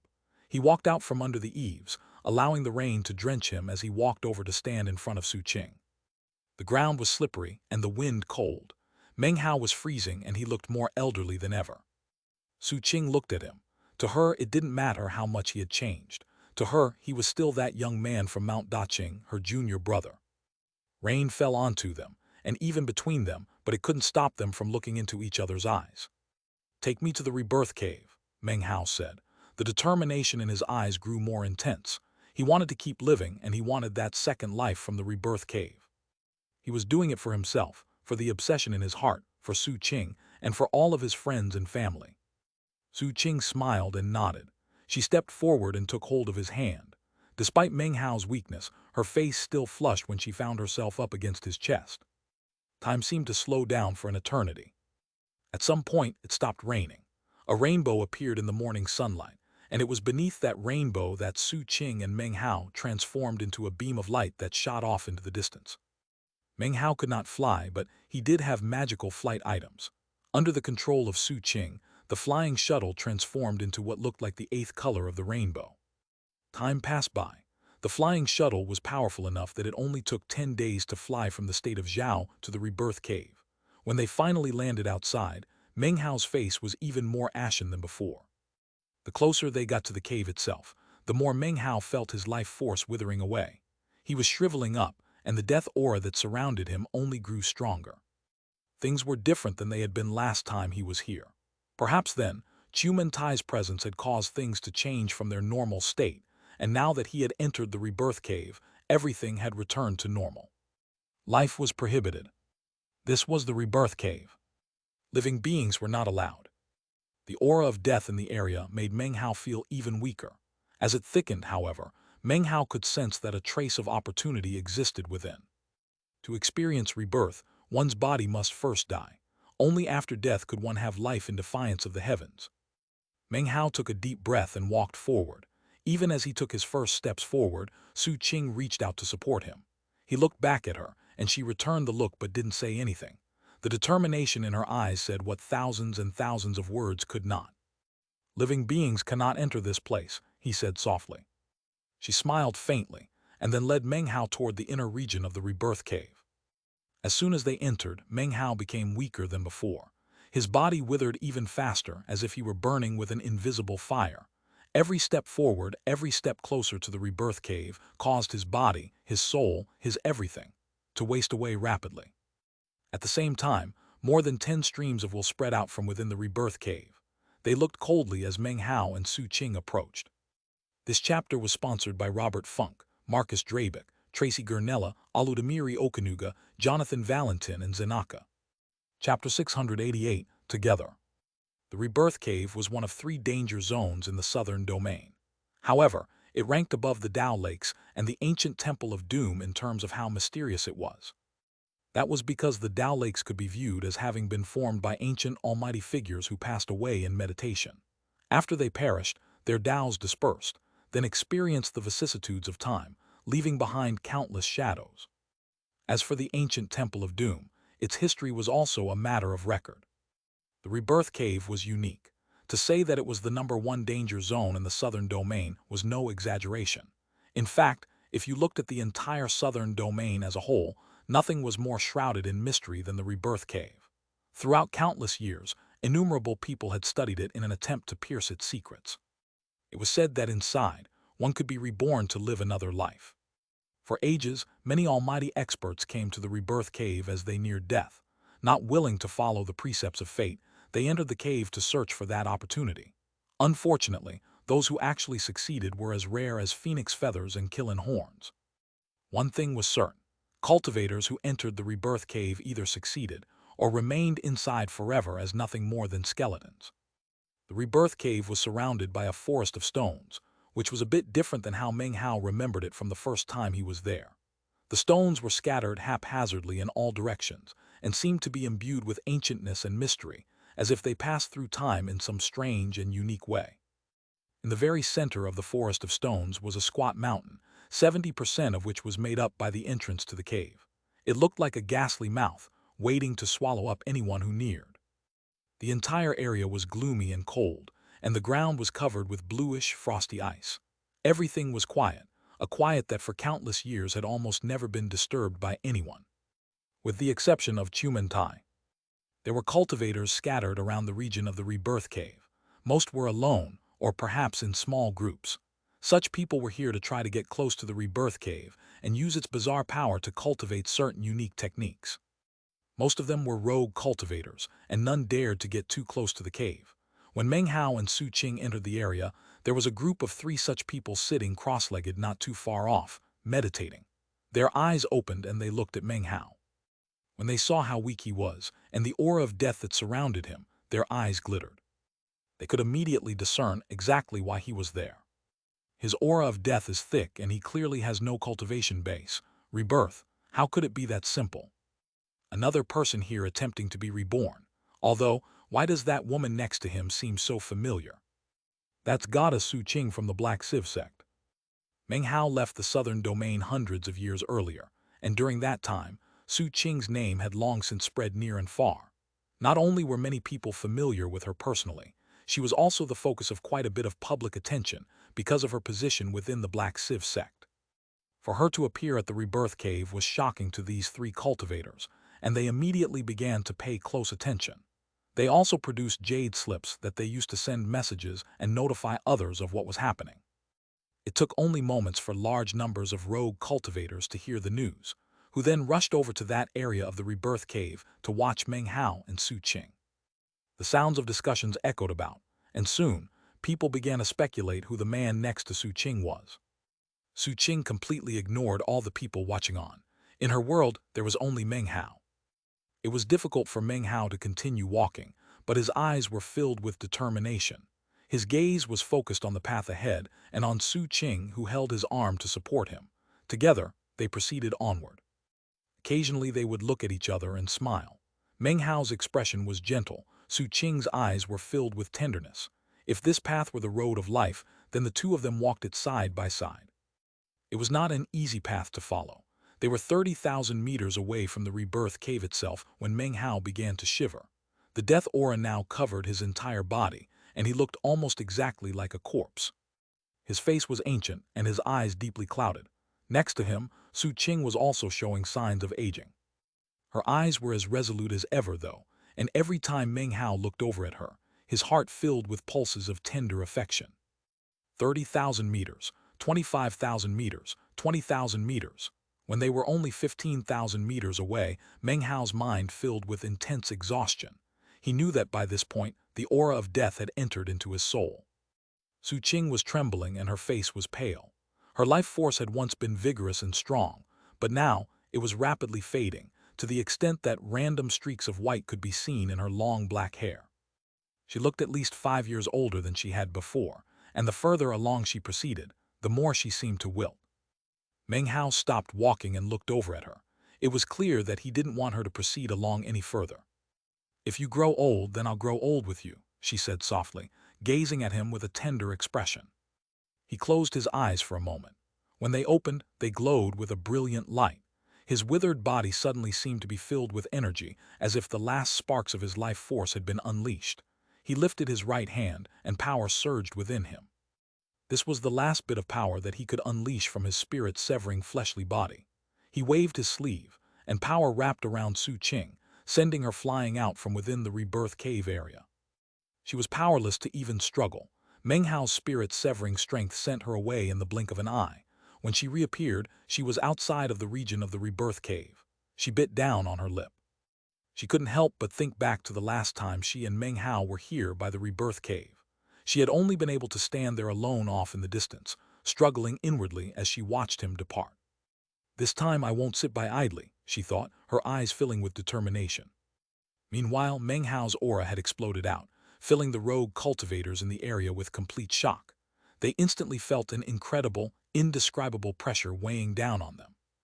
Their minds trembled and their faces fell. One by one, they looked in the direction of the rebirth cave. Is this being caused by that old man? Is it that guy who was walking with Goddess Su Qing?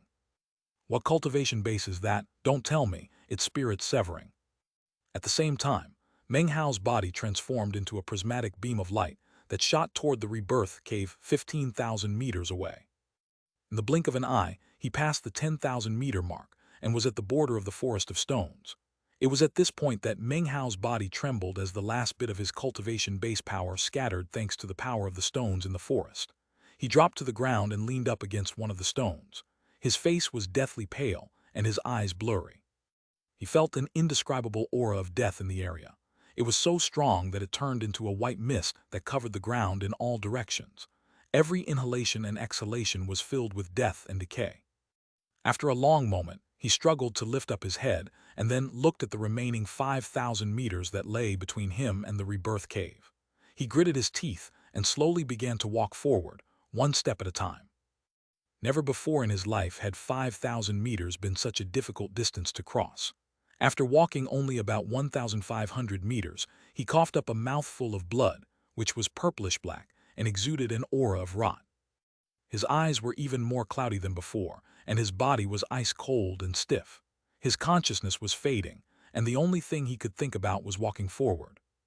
He proceeded on toward the rebirth cave, where he would struggle for his chance to be reborn. He didn't know how much time had passed. He walked on, trembling, his death aura growing stronger with every step. In the end, his consciousness grew even weaker. Behind him, the path he had walked was stained with the purplish-black blood that he had coughed up, although he couldn't see that. Everything was quiet as a world of death. Inside the rebirth cave, The 10 streams of will stared at him coldly. From further within the depths of the cave, 8 other streams of will emerged to sweep over him. They were filled with the feeling of ancientness and time, as if they were archaic divine beings. As Meng Hao got closer and closer, he walked on further until he was only 500 meters away. It was at this point that a single stream of will silently appeared deep within the rebirth cave. When it did, all the other streams of will scattered, trembling. The solitary stream of will focused on Meng Hao, 500 meters outside of the cave. Eventually, Meng Hao reached his limit. A tremor ran through him, his head began to sag, and his knees were so stiff they couldn't bend. He looked almost like a dried-up corpse. There was no life force left in him, only a tiny strand that was his stubborn determination to resist fate. However, as his consciousness faded, even that strand turned dark. He fell to the ground, 250 meters away from the rebirth cave. "Is it over?" he murmured as his consciousness disappeared. In the moment that he fell, a sigh could be heard echoing out from within the cave. All of the will's presence slowly retracted, apparently no longer interested in what was happening. Only the solitary will from earlier remained, looking at something behind Meng Hao. Then the wills which had retreated just now slowly began to tremble. All of them appeared once again, to look at what was behind Meng Hao. Within the white mist of death, a woman could be seen trudging along. Each step was taken with difficulty as she entered the forest of stones. Her life force seemed to be filled with determination, dredged up from some unknown place within her. Her body was slowly withering, her cultivation base dim, and her previously lovely features now elderly as she walked slowly toward Meng Hao. This was Su Qing. She was different than Meng Hao, who had lost his Tao foundation. Her once flourishing life force had been fused with the soul of Matriarch Phoenix. Therefore, she could proceed further in toward the rebirth cave than he could. To her, it was just a matter of struggling forward. When she looked down at fallen Meng Hao, within whom no life force existed, tears began to stream down her face. She gently lifted him up so that he lay against her, then tenderly kissed him. A strand of life force emerged from within her, passing through her lips into his mouth. Her face flushed with an unusual redness, within which would be seen weakness, but also life. "This is a secret art from the demon immortal sect. I give you my life." As she watched Meng Hao once again filling with a bit of life, she smiled. Then she thought back to the time they had walked through the Reliance sect in the moonlight, watched by everyone. She looked up toward the rebirth cave 250 meters away, and then began to walk forward, carrying him in her arms. Her face continued to grow more wrinkled and her body trembled. Her life force was fading away, and yet with every step she took, she continued to pass some of it to Meng Hao. Every time she did, she grew weaker and older, yet no regret existed in her heart whatsoever. Carrying Meng Hao, she walked the entire 250 meters, all the way to the entrance of the rebirth cave. Then, without any hesitation, she walked in. "You live, I live. You die, I die. If you grow old, then I'll grow old with you." Chapter 689. Is there really such a thing as rebirth? Su Qing was smiling, and it was beautiful. Although her hair was white and her face covered with wrinkles, her smile was as beautiful as ever. She gazed softly at Meng Hao, and a glow filled her face that could almost be described as holy. She appeared to be seeing everything that had happened on Mount Daqing and in the Reliance sect. Each scene ended with Meng Hao, and when that happened, her eyes seemed to fill with all of the love that existed in her life. She had a simple personality and was not the type of person to allow the seeds of love to be planted easily. However, once those seeds were planted, they existed for a lifetime.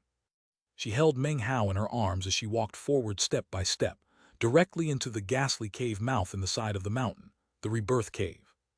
Stepping into the cave was like passing through the barrier that existed between life and death. In that instant, everything turned black, and no more warmth existed. There was not even a scrap of the life that existed in heaven and earth. The only thing that remained was stifling death and infinite coldness. The outside of the rebirth cave and the inside of the cave were two different worlds. One was a world of life, the other was a world of death. When Su Qing carried Meng Hao inside, all of the wills inside the cave retreated back into the recesses of the cave to watch from afar. To them, when Meng Hao and Su Qing were on the outside, they were people from a different world. Not only were they envious and jealous of them, they also scorned and disdained them. But now that Su Qing had carried Meng Hao into the rebirth cave, they were all the same, and all existed in the same world. Here there was no power of heaven and earth. When living things entered the cave, their life force would fade away even more rapidly than before. When it disappeared, when they were inundated with death, then all they could do was wait for the supposed awakening. Su Qing walked onward with Meng Hao, her face pale, her body trembling. Her life force was rapidly fading away, and as for the single strand that existed within Meng Hao, it would soon be completely gone. In the moment when Meng Hao's strand of life disappeared, Su Qing kissed his lips again, delivering more of her own life force into him. By the time she had walked a few dozen meters into the cave, Su Qing's face was completely ancient, and her body was extremely withered. She was thin and emaciated, with no trace of youth left in her at all. She had lost everything. She sat down cross-legged. "Meng Hao," she murmured, "I can't go any further." He now lay resting across her legs, his face devoid of blood, his features ancient. She looked down at him. "When I joined the Reliance sect, I had already promised myself that I would never marry anyone, not for my entire life. I would not become someone's beloved. Instead, I would focus solely on cultivation." She stroked his face with a hand that had once been as lustrous as jade but was now dried up and old. "But then you came along," she said. Her face flushed a bit as she looked at him for a long moment. Then she leaned down and kissed him again, delivering more of her life force. As the life force entered him, a bit of color returned to his face. On the other hand, Su Qing's only became more withered. The amount of life force she had was only growing less and less. "You had only been in the sect for a short time when you happened to get that medicinal pill," she murmured. "When you ended up giving the pill to me as a gift." My face was calm, but my heart was actually filled with joy. "Not because of you, but because of the pill," she smiled. "I gave you the Immortal's Cave because I figured it would make us even. But then, you crafty little fox, you managed to entangle me even further.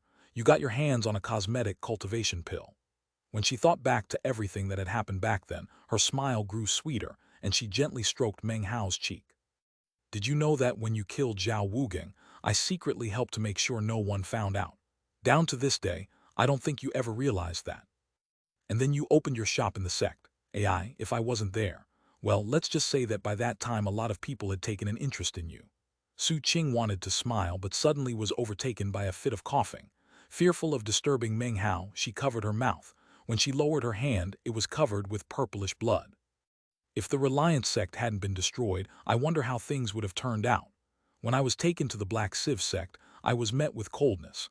Everything was strange, and I had to deal with that malicious elder brother. Back then I really missed the Reliance sect and I missed the state of Zhao. I missed you. She looked down and delivered another strand of life force to Meng Hao. Her face was pale white, and her body frail and withered. She looked like a lamp that was on the verge of flickering out, and she was well aware that every bit of life force she gave to Meng Hao caused her own death to approach even more quickly. Right now, she could still abandon Meng Hao. If she left the rebirth cave, because of her special soul, she could easily return to the outside world and recover all of her life force. But she did not do that, nor did she regret the decision. "You don't know it," she murmured, "but when I saw you in the crowds of people at first I thought I was dreaming. Then, in my moment of despair in the ancient blessed land, you appeared. From that moment on, you were in my heart. Not long after, you saved me again, from the discarnate soul of Matriarch Phoenix. Later, outside the rebirth cave, I could only weep as I watched you disappear into the distance. My heart hurt so bad. When I went to the Violet Sea, I couldn't find you, but I could sense that you were so close. Finally, I saw you again in the ancient demon Immortal sect. Meng Hao, I was so happy then, thank you." She looked down at him for a long moment. She didn't speak very often about how she felt, but her actions showed how deeply her love went. Anyone in heaven and earth who could have a companion like this could die without any regrets. "Meng Hao, I can't hold on much longer." She was not a flickering lamp anymore. She had reached the end of the road. If she closed her eyes now, then she would never open them again. Perhaps if she closed her eyes, then years later someone would come into the rebirth cave to find their bodies. A woman sitting cross-legged, a man reclining across her legs. One sleeping, the other smiling through all eternity. "You live, I live. You die, I die. If you grow old, then I'll grow old with you. If you slumber here, then I will accompany you." Su Qing lowered her head and began to deliver the last bits of life force she had to Meng Hao through a kiss. As the life force left her, she shivered, and her hair began to fall out. Everything started to go blurry. However, she gritted her teeth and once again prepared to give some more. By this point, even all of the observing streams of will were shaken by what they saw. It was then that the stream of will that belonged to the rock suddenly emerged, transforming into a woman. She stood there in front of Su Qing, indescribably striking and matchlessly beautiful. She was the embodiment of the rock. She came from the bones that existed in the coffin in the Milky Way Sea. She was the goodness of the resurrection lily that had reached immortal ascension at dawn. Back then she had fallen in love with a man. From that moment on, she willingly sank into depravity. Because she faced pain and sorrow, she took her goodness and severed it away. Then she became the dawn immortal. That goodness now appeared in front of Su Qing, in the form of this woman. "If you keep that up, your soul will scatter," said the woman softly. Despite her muddled consciousness, Su Qing heard the woman's words and looked up. "If you keep it up, you will lose your life for all eternity." The woman looked down at Su Qing and almost seemed to be looking down at herself. "From time immemorial, the League of Demon Sealers have been heartless. Is it really worth it to do what you're doing?" "I don't know if it's worth it or not," murmured Su Qing. "I only know that without him in my life, then I can only live a life of pain. In that case, why not die together? I don't fear death. What I fear is the pain of being alone." The woman seemed to shiver and she looked down thoughtfully at Su Qing. Finally, she sighed softly. "You'll regret it." Su Qing smiled but didn't say anything. She was confident in her heart. "Don't believe me, huh?" said the woman. "I didn't believe either. Well, in that case, I'll help you to see. We will find out who is right, you or me." A strange light began to glow in the woman's eyes. "You have the vestiges of a discarnate soul on you," continued the woman, "as well as the Taoist magic of the Black Sieve sect. Within the Black Sieve sect is a precious medicinal pill. It's called the soul birth pill. If you can get that pill, then he will have a chance to live." With that, the woman waved her sleeve, causing a cold wind to spring up around Su Qing. It picked her up and carried her far off into the distance, out of the rebirth cave and into the world of the living, all the way to the vicinity of the Black Sieve sect. When the wind faded away, Su Qing stood there ashen-faced. Her consciousness was no longer muddled, and she looked like her old self. She turned her head to look back toward the rebirth cave and began to breathe heavily. Then she turned and headed toward the Black Sieve sect. Back in the rebirth cave, the woman stood next to Meng Hao, looking at him. "Is there really such a thing as rebirth? I have been to every corner of this cave. I left no rock unturned, and I can tell you, there is no rebirth in this place. The only thing here is a ninth mountain and sea lodestone. It fell here countless years ago, and enables souls around it to exist forever and cultivate ghost immortality. Rebirth, rebirth. It's a beautiful dream and nothing more.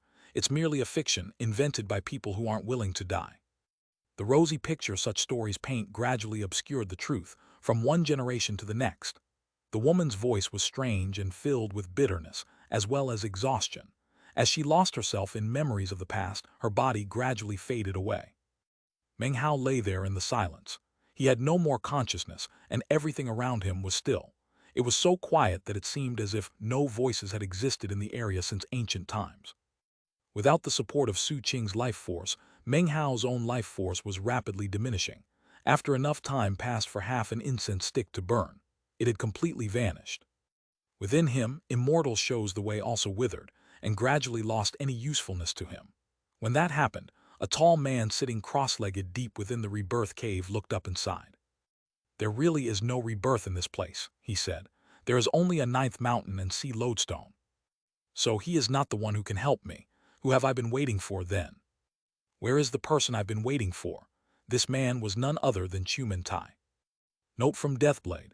This chapter and the past few chapters have made many references to past chapters. So many references, in fact, that I gave up on trying to make footnotes for them all. This chapter was sponsored by Felix. Chapter 690, the chapter that never was. Note from Deathblade. Urgen actually made a mistake when posting his chapters and skipped from 689 directly to 691. I guess that means ISSDH is technically 1613 chapters long, not 1614. Chapter 690, the chapter that never was. Note from Deathblade. Urgen actually made a mistake when posting his chapters and skipped from 689 directly to 691. I guess that means ISSDH is technically 1613 chapters long, not 1614. Chapter 690, the chapter that never was. Note from Deathblade. Urgen actually made a mistake when posting his chapters and skipped from 689 directly to 691. I guess that means ISSDH is technically 1613 chapters long, not 1614. Chapter 690, the chapter that never was, note from Deathblade. Urgen actually made a mistake when posting his chapters and skipped from 689 directly to 691. I guess that means ISSDH is technically 1613 chapters long, not 1614. Chapter 690, the chapter that never was, note from Deathblade. Urgen actually made a mistake when posting his chapters and skipped from 689 directly to 691. I guess that means ISSDH is technically 1613 chapters long, not 1614. Chapter 690, the chapter that never was, note from Deathblade. Urgen actually made a mistake when posting his chapters and skipped from 689 directly to 691. I guess that means ISSDH is technically 1613 chapters long, not 1614. Chapter 690, the chapter that never was, note from Deathblade. Urgen actually made a mistake when posting his chapters and skipped from 689 directly to 691. I guess that means ISSDH is technically 1613 chapters long, not 1614. Chapter 690, the chapter that never was, note from Deathblade. Urgen actually made a mistake when posting his chapters and skipped from 689 directly to 691. I guess that means ISSDH is technically 1613 chapters long, not 1614. Chapter 690, the chapter that never was, note from Deathblade. Urgen actually made a mistake when posting his chapters and skipped from 689 directly to 691. I guess that means ISSDH is technically 1613 chapters long, not 1614. Chapter 690, the chapter that never was, note from Deathblade. Urgen actually made a mistake when posting his chapters and skipped from 689 directly to 691. I guess that means ISSDH is technically 1613 chapters long, not 1614. Chapter 690, the chapter that never was, note from Deathblade. Urgen actually made a mistake when posting his chapters and skipped from 689 directly to 691. I guess that means ISSDH is technically 1613 chapters long, not 1614. Chapter 690, the chapter that never was, note from Deathblade. Urgen actually made a mistake when posting his chapters and skipped from 689 directly to 691. I guess that means ISSDH is technically 1613 chapters long, not 1614. Chapter 690, the chapter that never was, note from Deathblade. Urgen actually made a mistake when posting his chapters and skipped from 689 directly to 691. I guess that means ISSDH is technically 1613 chapters long, not 1614. Chapter 690, the chapter that never was, note from Deathblade. Urgen actually made a mistake when posting his chapters and skipped from 689 directly to 691. I guess that means ISSDH is technically 1613 chapters long, not 1614. Chapter 690, the chapter that never was, note from Deathblade. Urgen actually made a mistake when posting his chapters and skipped from 689 directly to 691. I guess that means ISSDH is technically 1613 chapters long, not 1614. Chapter 690, the chapter that never was, note from Deathblade.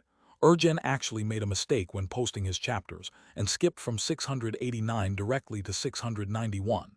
I guess that means ISSDH is technically 1613 chapters long, not 1614. Chapter 690, the chapter that never was, note from Deathblade. Urgen actually made a mistake when posting his chapters and skipped from 689 directly to 691. I guess that means ISSDH is technically 1613 chapters long, not 1614. Chapter 690, the chapter that never was, note from Deathblade. Urgen actually made a mistake when posting his chapters and skipped from 689 directly to 691. I guess that means ISSDH is technically 1613 chapters long, not 1614. Chapter 691, extend the broken bridge of life force. Half a month passed by. Su Qing did not return. Meng Hao lay surrounded by coldness and deathly silence. He did not decompose, nor would he for some time. His body lay there, completely lacking any life force whatsoever. He was dead. Normally speaking, his soul could enter the cycle of reincarnation. However, because of the ninth mountain and sea lodestone that existed in the rebirth cave, the soul was sealed and could not dissipate. Furthermore, his soul did not leave his body, preventing the soul-devouring entities from doing anything other than look at him. As time passed, they were able to see that within Meng Hao was a strand of silk wrapped tightly around his soul. As long as the silk did not break, the larva could not be destroyed. As long as the larva was not destroyed, the silk could not break. Life or death hung by a thread, the thread of the eyeless larva. It allowed the existence of Meng Hao's soul to be forever preserved, even if his body perished. From these seemingly contradictory circumstances arose a state of undeath which was virtually unheard of in heaven and earth. In some ways, it conformed with the soul divergence incantation. However, it was not rebirth. Another half-month passed, and finally, someone appeared outside of the rebirth cave. It was not Su Qing. It was a fat, middle-aged man. He had a somewhat bawdy look to him, and his body was almost like a sphere. He had freckles on his face, and the Taoist robe he wore was a bit too tight. The way his body bulged out of it made his whole image seem disharmonious. Apparently, however, he thought of himself as burly and muscular. A greatsword could be seen strapped to his back, and it glittered with golden light. This was the same fatty from years ago, Li Fugui. He was alone, shivering as he moved at high speed into the region surrounding the rebirth cave. His face quickly turned pale. "Dang it, I'm gonna be dead meat. Meng Hao, you jerk, your cons are going to be the death of me." An elder sister Su, I. Fatty looked upset, but his steps didn't pause for even a moment. Even though his life force was dissipating rapidly, he shot forward at top speed. When he reached the 3,000-meter mark, he coughed up a mouthful of blood. Immediately, multicolored beams of light shot out from inside of him. Within each beam of light could be seen the image of a meditating old man. "I'm the only heir of my bloodline in the Golden Frost sect, fools," bellowed Fatty. "I might not have many kinds of treasures on me, but there's one thing I have a lot of, and that is life-saving treasures." It was impossible to say how many life-saving treasures Fatty actually had on his person, but as of this moment, vast amounts appeared as he passed into the 1,500-meter area. By this time, the glow that surrounded him was starting to fade away. His body no longer looked like a sphere. His flesh withered, and in the blink of an eye, he was suddenly much skinnier. "Meng Hao is my big bro. For him, all of my precious flesh is disappearing. Well, a bit of gorging will restore it." With a howl, Fatty shot into the 1,000-meter mark. By now, he was so skinny that he looked like a normal person. At the same time, cracking sounds could be heard coming from his body. Those would be his numerous life-saving treasures being destroyed. Damn it, still 1,000 meters to go. The only reason elder sister Su is in such a heartbreaking situation is because of Meng Hao. I don't even know if she's still alive. Everything is up to me now. If I can't get through, then I'll regret it for the rest of my life. Li Fugui's eyes were completely bloodshot. Roaring, he pulled out more life-saving treasures and, ignoring the rapid withering of his body, continued on, pushing forward another 250 meters. By that point, his life force was reaching the limit.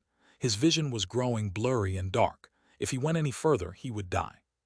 Actually, the only reason he was able to make it this far was because of all the magical items, and the fact that earlier, he had consumed vast quantities of medicinal pills designed to invigorate his life force. 750 meters. Tears welled up in his eyes as he looked at the squat mountain up ahead. Although he seemed unaffected on the outside, the truth was, when he learned about Meng Hao's situation, he had dropped everything to rush to this place where life was prohibited. Clearly, in his heart, Meng Hao really was his big bro. Meng Hao was the same big bro from back in the Reliance sect, when they had first started practicing cultivation together. "Meng Hao, I've done my best." Tears began to roll down his cheeks as he lifted up his right hand. In his palm rested a black pill bottle, which was surrounded by a rotating black halo. As soon as the pill bottle appeared, the death aura in the area rapidly increased. At the same time, the wolves that lurked in the depths of the rebirth cave emerged. They swirled about inside the cave, staring at the pill bottle in Fatty's hand. Fatty gritted his teeth and then hurled the pill bottle toward the rebirth cave. It transformed into a black beam that shot directly into the mouth of the cave. Fatty coughed up a mouthful of purplish-black blood. His body continuing to wither, he turned and transformed into a beam of light that shot off into the distance. Tears continued to stream down his face as he flew away. "Meng Hao, you have to be reborn. You must come out of there." Back in the rebirth cave, the pill bottle landed on the ground. The wolves approached and were about to begin fighting over it when the cold snort of a woman could be heard. Although no outsider would be able to detect it, the wolves could hear it clearly, and they instantly began to tremble. At the same time, an overbearing will emerged from the depths of the cave to sweep up the pill bottle. It then transformed into the very same woman who had sent Su Qing out of the cave. She looked around, and the other streams of will scattered, returning to their various places of origin within the rebirth cave. The woman turned back around and walked up to Meng Hao's corpse. She looked him over and then looked at the pill bottle. She said nothing for a long moment. Su Qing had not returned, which was something the woman assumed would happen when she sent her away. Except, she had assumed that love-smitten Su Qing, after regaining some clarity and having more options to pick from, would hesitate about the difficult decision. He had assumed that Su Qing would choose to protect her own life. But now that the pill bottle had appeared, this woman, the embodiment of the goodness of the resurrection lily, suddenly felt her heart trembling. She didn't come, the woman said softly, but she sent someone in her stead to deliver the pill, and that person had strange, incredible treasures to prevent his soul from dissipating. Although she didn't know the details, she could guess what had happened. Poor Su Qing had paid an indescribable price to get her hands on the medicinal pill. The woman sighed. My life has been one of sorrow. There is no rebirth here. Perhaps there is no rebirth at all, but I did give her my promise after all. I have already existed for far, far too long, and no longer desire to live. Since that is the case, why not help her achieve her aim? The woman looked at the pill bottle in her hand. After a long moment, she suddenly clenched her hand into a fist. The pill bottle shattered with a bang, and a medicinal pill flew out, which the woman immediately consumed. Instantly, her previously illusory body suddenly became material. Shockingly, she now possessed flesh and blood. It feels good to have a flesh and blood body again, even if it's temporary, she said softly. This time her voice was real. I will help her achieve her aim. Then she will see whether faithful people truly exist. She will see what decision this final successor of the League of Demon Sealers will make when it comes time to sever emotion. The reason I am saving you is not for your sake, but for her, she said softly. When the time comes, we will see whether or not she will become like me. I take my promises very seriously. It is with the same faithfulness that I treated Him all those years ago that I will treat this girl who wishes to follow in my footsteps. I did not come to the rebirth cave to look for death, but rather rebirth. I wanted to have a chance at a new self. I wanted to sever the past and finally be free when I emerged. But this place has no rebirth. What does exist here, though, is my long life, which I can use to extend the broken bridge of your life force. The woman made a grasping gesture toward the depths of the rebirth cave, toward a 300-meter-wide black boulder, half of which was buried in the dirt. The black rock trembled and shook until a piece of it tore off of the top, which then flew toward the woman. She grabbed it and crushed it, transforming it into a black powder that she sprinkled over Meng Hao's body. At the same time, she performed an incantation gesture. Her eyes filled with a look of reminiscence as she recalled beautiful memories. After a long moment of silence, she pushed 2 fingers down onto the forehead of Meng Hao's stiff, withered corpse. As soon as her fingers touched his forehead, his previously unmoving body suddenly spasmed. In the same moment, the woman began to slowly wither, starting with her feet. Her life force, her vitality, her everything, poured through her 2 fingers into Meng Hao. She looked up into the blackness around them, and images appeared in her mind. She saw herself, and the man who she could never forget. You live, I live. You die, I die. I spoke words like that too, she murmured. Her body continued to wither whereas Meng Hao's was recovering. He was no longer ancient, and signs of life could be seen within him. Back then I looked at you, and you looked at me. From that day on, I accompanied you. I followed you through so many deadly situations. Every time you were hurt, I felt pain. Every time you smiled, I was happy. I know that you tried to part with me on more than one occasion, but your reluctance held you back. Her legs were now withered, almost like roots connected to the ground. Her life force poured into Meng Hao, causing his hair to grow long, his face to flush with life. He was not old anymore, but rather middle-aged. The life force gathered up in Meng Hao, filling up what had once been empty. I also know that you had your wife, your sect, your responsibilities, and your mission. You had everything that was yours. But I really only had you. Even my name was given to me by you. I liked it when you called me Danu. 1. The name Danu was first mentioned in chapter 101. If you grow old, I'll grow old with you. I also said the same thing. The woman's voice was soft as she spoke, filled with beauty and mystery and pain. By now, her body was almost completely withered. Because of the life force she was giving to Meng Hao, he was now a young man again. Except for the fact that his eyes were not open, he looked exactly as he had so many years ago. There is only one thing that I said which she didn't. If you reach immortal ascension, then I will become immortal with you. I never broke your heart. I would never, ever hurt you. But on that particular dawn, on the day of vicissitudes, when I saw you severing your emotions, I wept. I took all the goodness that was in me and left it in a coffin in the Milky Way Sea. I don't blame you. If something is to blame, it is that I am not a real woman, but only a resurrection lily who fell in love with you. The image of herself in her eyes suddenly was that of a beautiful resurrection lily planted deep within the body of a man. After being inside of him for countless years, she fell in love with her own host. This chapter was sponsored by Sino, Robert Funk, Peter Johansson, and Fabian Mueller. Chapter 692, A Promise to Keep. Far away in the great Tang of the Eastern lands, in a random village, a somewhat sloppily dressed painter was looking askance at a rich man who fawned over him with endless words. "Immortal, sir, I beg of you to paint me. I'm willing to pay any price." "My paintings are very expensive," was the response. The rich man nodded enthusiastically, then waved to his retainers to carry over several large chests. The old painter glanced at them out of the corner of his eye, then cleared his throat. "Well, it seems that the two of us are connected by destiny. Because of that, I'll paint something for you." He was just about to begin painting when a frown appeared on his face. "Something just came up," he said. "I need to take a mental journey. Please wait for a moment." With that, he sat down cross-legged and closed his eyes. The rich man didn't dare to disturb him, and simply stood there off to the side, waiting. Back in the southern domain in the rebirth cave, Danu looked off into the nothingness, lost in her memories. She was a lily that had bloomed with 7 colors. On the day of vicissitudes, she had reached immortal ascension. However, she mistakenly fell in love with her host. When she reached immortal ascension, she severed her goodness and buried it at the bottom of the Milky Way Sea. On that day, her tears had merged into the Milky Way Sea, and she became the Dawn Immortal. As for her goodness, it remained at the bottom of the Milky Way Sea, the same Danu as before. Many years later, she emerged from the coffin and entered into the body of the fish. When she splashed out from the water, she became a rock that flew toward the rebirth cave, emanating an intense aura of death. 1.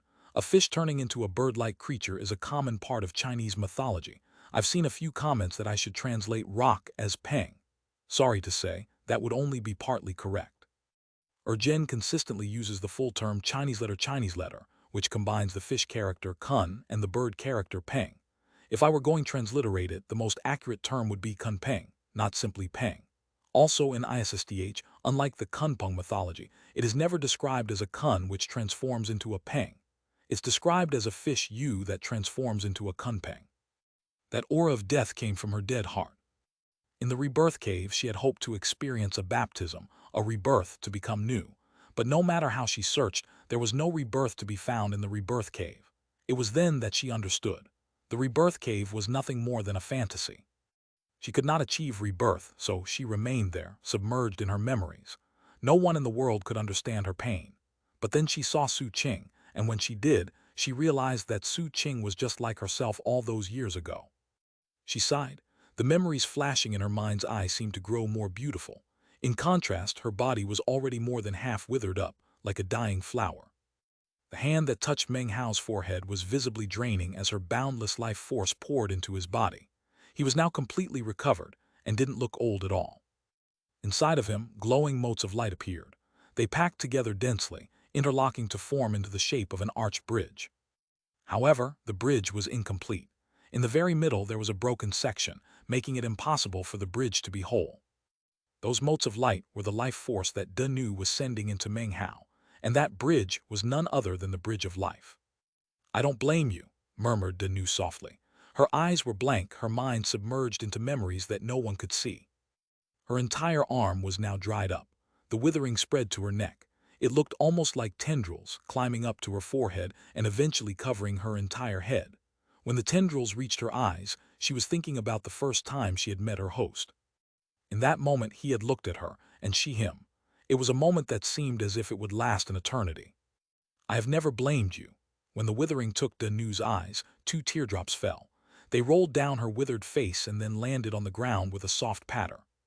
Her eyes grew listless and she closed them. Then she lifted up the hand that was pushing down onto Meng Hao's forehead. After a moment, she softly struck his head. The blow seemed light, but the force hit him like lightning. He trembled violently and roaring filled his mind. The countless nodes of light inside of him that formed the bridge of life suddenly vibrated and then expanded.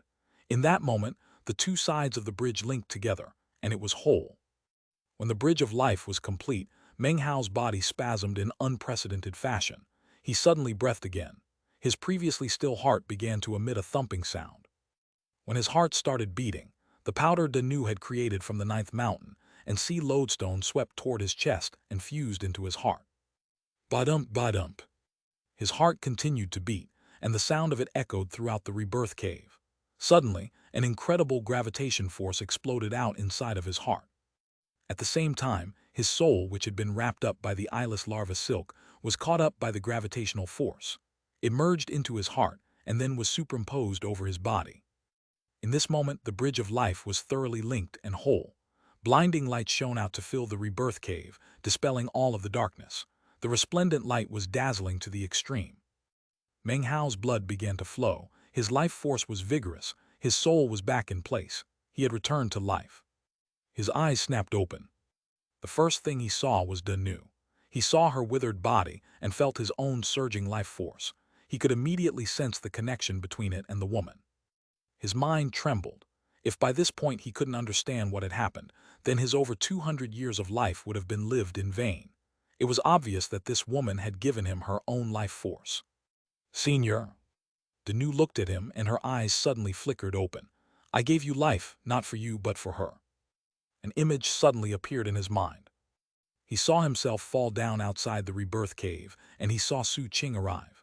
She picked him up and struggled to carry him forward. She had once been beautiful, but now her hair was white and she was ancient. Purplish-black blood oozed out of the corners of her mouth. And yet no regret could be seen in her eyes. She looked at Meng Hao with gentleness and determination. He watched as Su Qing used her own life force to sustain him. Every time she delivered her life force to him, it would keep him alive for a bit longer and make her weaker. However, her smile never faded. When he saw these things, Meng Hao trembled. He watched Su Qing carry him into the rebirth cave and sit down cross-legged. He watched her stroke his face. Su Qing was ancient, her hair white, and yet she continued to give him her life force, one bit at a time, no matter the consequences to herself. You live, I live. You die, I die. Tears streamed down Meng Hao's face. Next, he saw Danu appear. She sent Su Qing away, and then Fatty came to deliver the medicinal pill. All of these things struck into his heart and mind like lightning.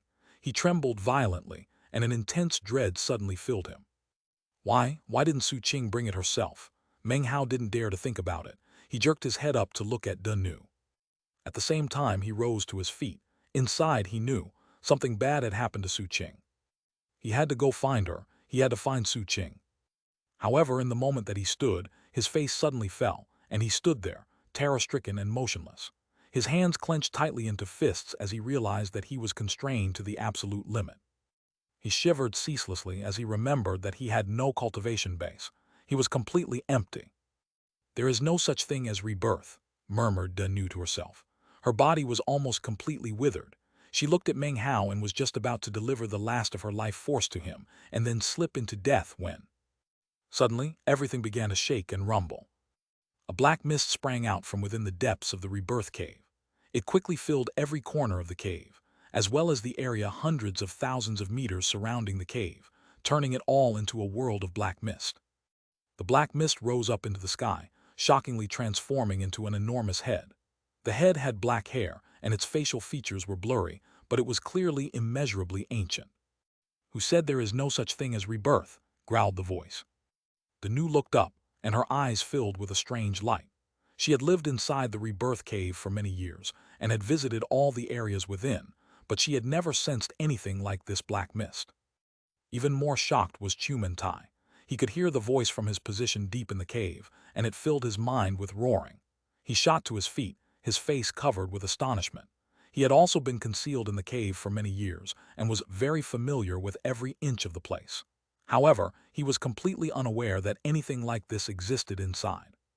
Who is this? He thought with a gasp. He suddenly realized that the rebirth cave was not at all how he had believed it to be. There were mysteries here that even he couldn't detect. The Tao of rebirth exists outside of the laws of heaven and earth. You can't feel it, that's all. On this day you chose death to help this person. That is true rebirth. Rebirth is a death and a life, a cycle. Henceforth he will represent you on the path of cultivation. You die for him in the cycle of reincarnation. That is true rebirth. If you understand, then you can free yourself from your worldly concerns. If you don't understand, then your next life will be one of darkness. The news body quivered in shock and her breathing grew ragged. She listened to the voice's words, and her eyes gradually flashed with signs of comprehension. Rebirth Senior, please instruct me. She slowly closed her eyes, and in that moment completely withered up, transforming into a resurrection lily right there in the rebirth cave. Goodness personified, and in the end you still perform good deeds, imbuing your very breath into his body. You are the embodiment of truth and law. Because of this, I will help you this one time. Even as the voice echoed about, the black mist contracted. It began to congeal inside of the rebirth cave, next to the resurrection lily, where it turned into a brush. The brush moved about, seemingly using the air as its canvas to paint an extremely realistic resurrection lily. The brush swished, and the illusory resurrection lily settled onto Danu's withered body. Sleep for 10,000 years. After that, if you can awaken, then you will be reborn. As the voice echoed out, the black mist seemed to turn its attention onto Chumentai, who was deep in the recesses of the rebirth cave. Chumentai's mind trembled. You are a soul who has experienced many years of life and many reincarnations. You have relied on your persistence to reach this day. Continue on. I can sense something very familiar about you. Chumentai began to pant. Are you? Before he could finish speaking, the mist seethed, and Chumentai was suddenly swept up. He had no control over his body as he was ejected out of planet South Heaven and sent out into the starry sky.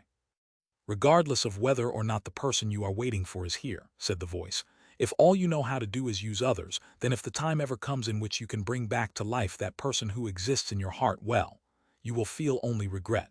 Leave. When the time comes that you understand, you can return here. Back in the rebirth cave, everything was quiet. The mist spun around and around, and a figure seemed to become visible, looking at Meng Hao. Trembling, Meng Hao rose to his feet and walked to the mouth of the rebirth cave. Although he was merely alive as a mortal now, he still had a promise to keep. You live, I live. You die, I die. In the moment in which Meng Hao was about to step foot out of the rebirth cave, the blurry figure behind him coolly said, Why do you care about the perfect stratum so much anyway? /expand. A tremor ran through Meng Hao. He turned around and looked at the misty figure behind him. His eyes were bloodshot, and he was on the verge of insanity, albeit a silent insanity. Do you remember me? The misty figure gradually grew clear to reveal an old man.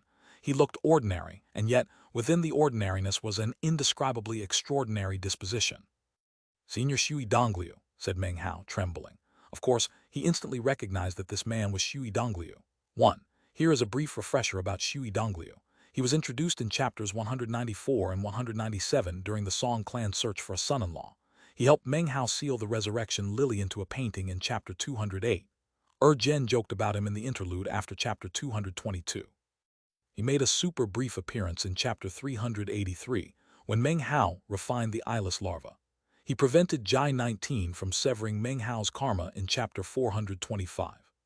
Shui Dongliu, whoever existed in his memory, could not be destroyed by the karmic severing of the Jai clan. The perfect stratum is great and all, but it's only a foundation. The ignorant masses think that the perfect foundation is the most supreme. It comes from the 3 classic scriptures and can qualify you to become a Diyin. But, as far as I'm concerned, the perfect stratum is like a leafy branch. It spreads throughout your body and eventually blooms with flowers that turn into Tao fruit. That fruit is the key to being truly supreme. You may have lost your foundation, but the Tao fruit is still there. Why are you acting like what you lost was the important part? Meng Hao was startled, and his mind filled with an intense roaring. Tao fruit. Of course, Tao fruit, replied Shui Dongliu coolly. The whole purpose of the perfect stratum is to solidify the Tao fruit of perfection. That Tao fruit of perfection is none other than the supreme stratum, and yet that stratum also counts for little. He swished his sleeve. Above the supreme stratum is the eternal. That is the true pinnacle of these strata. Shattered, fractured, flawless, perfect, Tao fruit, eternal. These are the 6 great strata of any stage of cultivation. You only reach perfect. 2. I believe shattered is what I translated as cracked in the early chapters. Better late than never to fix it, so I'm calling the lowest stratum shattered. Earlier chapters will be edited at some point. To achieve the Tao fruit, you need to sever your perfection. As for the eternal, you already meet the requirements. Someone even severed your perfection for you already. Why is your heart still imprisoned? Why don't you just go ahead with your second severing? Shui Dongliu's voice echoed like thunder in Meng Hao's ears, giving rise to enormous waves within his mind. Meng Hao's brain reeled, his body shook, and an unprecedentedly bright light shone in his eyes. Shui Dongliu's words thoroughly crushed all traces of his muddlement. It was as if in the darkest of nights, a ray of bright light suddenly pierced through the blackness of his world. Tao fruit, thought Meng Hao panting. Sever perfection, achieve Tao fruit. The 10th Wang clan patriarch took away my perfect foundation. However, that perfection completely preoccupied my heart. Therefore, this time I will sever my heart. Sever away the perfection in my heart. When I had my cultivation base, I could sever it. Without a cultivation base, who is to say that I can't still sever it? Spirit severing, what is severed is the spirit. What is severed is the heart. This is my second blade of spirit severing. Sever away the perfect stratum. Sever the past. Carve out my perfect Tao fruit. A boom could be heard in Meng Hao's mind as he gained enlightenment. Although he clearly possessed no cultivation base, a billowing aura shot towards the sky. Within that aura appeared heavenly transformations, rolling clouds, and seething winds. Shockingly, precursors of the descent of a great Tao's reverberated out, something he had previously experienced in the Milky Way Sea. In that instant, the sky above all regions of the southern domain exploded into motion. Winds surged, lightning cracked, thunder boomed. Every expert in the southern domain was shocked, and countless people looked up into the sky in amazement. At the same time, in the starry sky outside of planet South Heaven, from inside the 9th mountain, a shocking will suddenly appeared. It swept out over the 9th mountain and sea, after which it zeroed in on the lands of South Heaven. This was the will of the great Tao of the 9th mountain and sea. It was the natural law of heaven and earth, the basis upon which the 9th mountain and sea operated. This will itself was also a great Tao. Its appearance filled the sky of South Heaven with a boundless light. Even the Jade clan's immortality bestowed dais outside of planet South Heaven was shaken and ceased functioning. In the lands of South Heaven, the Jade clan elders, as well as countless powerful experts from other sects and clans, fell to their knees in shock and began to kowtow. In the sky above South Heaven, the will of the 9th mountain and sea suddenly solidified into a blade that shot down toward Meng Hao in the rebirth cave. This descending will far exceeded the first blade of his first severing. All of the lands of South Heaven were shaken. The heavens opened up, revealing the heavenly bodies. Countless rivers of stars glittered and shined, seemingly prepared to bear witness to what was happening. In the rebirth cave, a blade appeared in front of Meng Hao. This was his spirit-severing blade, floating there in front of his head, glowing with shocking light. Hair in disarray, he lifted his head up and roared, "Sever!" As his voice echoed out, the great Tao blade descended, slicing into the rebirth cave, fusing into the blade above Meng Hao's head, then slashing into the top of his head. As soon as the blade touched Meng Hao's head, it sliced through him all the way to the ground. His body looked as if it had been cut in two. Shattering sounds could be heard, not from his body, but from the fetters inside him, the shackles created by his reluctance to accept the loss of the perfect stratum. All such restraints were completely severed. Meng Hao instantly began to shake violently. Then he experienced a sensation of relaxation, an incredible calm that filled his entire body. It felt as if moments before, the weight of an entire mountain was crushing down on him. Then that mountain disappeared.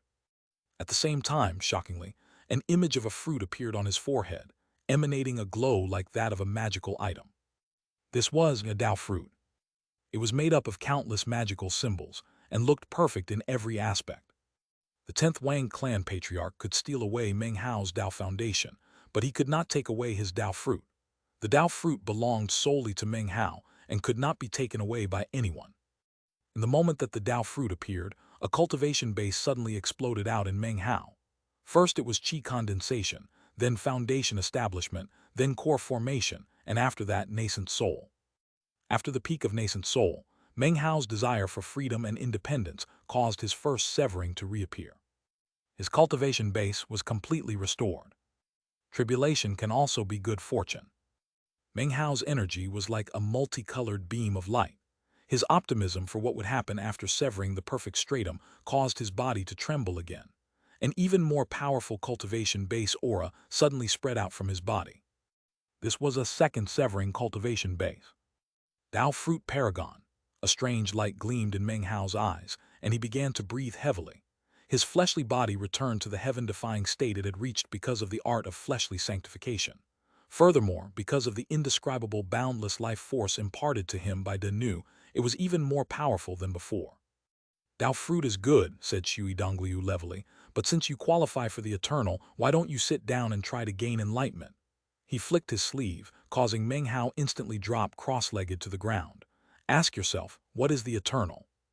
What is the eternal? The question echoed out in Meng Hao's mind. The eternal. The eyeless larva was eternal. If the larva was not destroyed, the silk could never be broken. If the silk was never broken, the larva could not be destroyed. That was an eternal cycle. The soul divergence incantation was eternal. An undying soul could be created. Once that happened, the cycle of reincarnation of heaven and earth could not destroy it. Even if you died years later, your flesh and blood would be born again. The eternal is something that exists eternally within me. No living thing in heaven and earth can do anything to take it away from me. Even the will of heaven and earth itself would be incapable of wresting away the eternal which belongs to me. The eternal is a type of determination, an overbearing attitude. What is mine belongs to me alone. Meng Hao suddenly looked up at Shui Dongliu. Did you figure it out? Said Shui Dongliu, looking at him. Yes. In the instant in which he replied, a rumbling sound filled his body. The Dao fruit shattered into pieces, causing countless magical symbols to scatter about. They filled his entire body, then fused into his cultivation base, his flesh, and his soul. At the same time, the soul divergence incantation began to rotate in Meng Hao's mind. After only a single rotation, Meng Hao suddenly understood the true meaning of the incantation. It was a supreme Taoist magic that could lead people to an understanding of the eternal stratum. To cultivate the soul divergence incantation, one needed to experience death, to have incredible willpower and unusual good fortune, and most importantly, to experience hanging onto life by a thread, a razor's edge between life and death, where a single misstep would lead to either truly perishing or failing to cultivate this magic.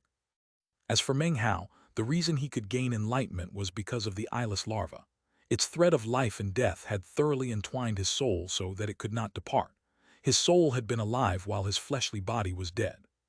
In that space between life and death, Meng Hao's soul earned the qualifications for the eternal. All those years ago, the coffin prepared for Qi Jiusi by Qi Yunhai served just such a function. That was how Qi Jiusi ended up succeeding in cultivating the soul divergence incantation. Meng Hao trembled as the magical symbols penetrated every part of his body. Because of the fusing of these symbols into him, although his cultivation base was only at the second severing level, his level was that of the eternal. He was no longer perfect, but rather far above perfect in the eternal stratum. The eternal stratum, what's mine is mine and no one can steal it from me. Meng Hao rose to his feet. His energy surged with power.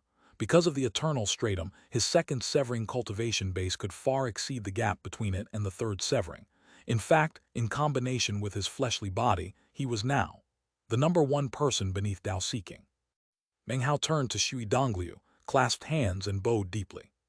Senior, many thanks for your kindness in pointing out the correct path. Shui Dongliu looked at him for a moment and then said, There's no need to thank me. I only hope that from now on, you don't hold any grudges against the Wang clan. If you wish, you can kill the person who stole your Dao foundation, but not others. Don't be a monster who kills those who haven't provoked you. Now go, you have something bothering you, I won't keep you any longer. Meng Hao stared back at him, then nodded silently. He clasped hands and bowed again, then turned and shot out of the cave like an unsheathed sword, radiating intense killing intent.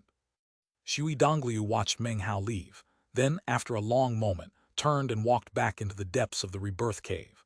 To people like Chumentai and Danu, the rebirth cave wasn't very big, but to Shui Dongliu it was limitless. He walked and walked until finally, he reached a room carved from stone. The stone room was empty, except for a half-painted canvas. The painting depicted a countryside village. A white-haired old man stood there with his hands clasped behind his back, looking off into the distance.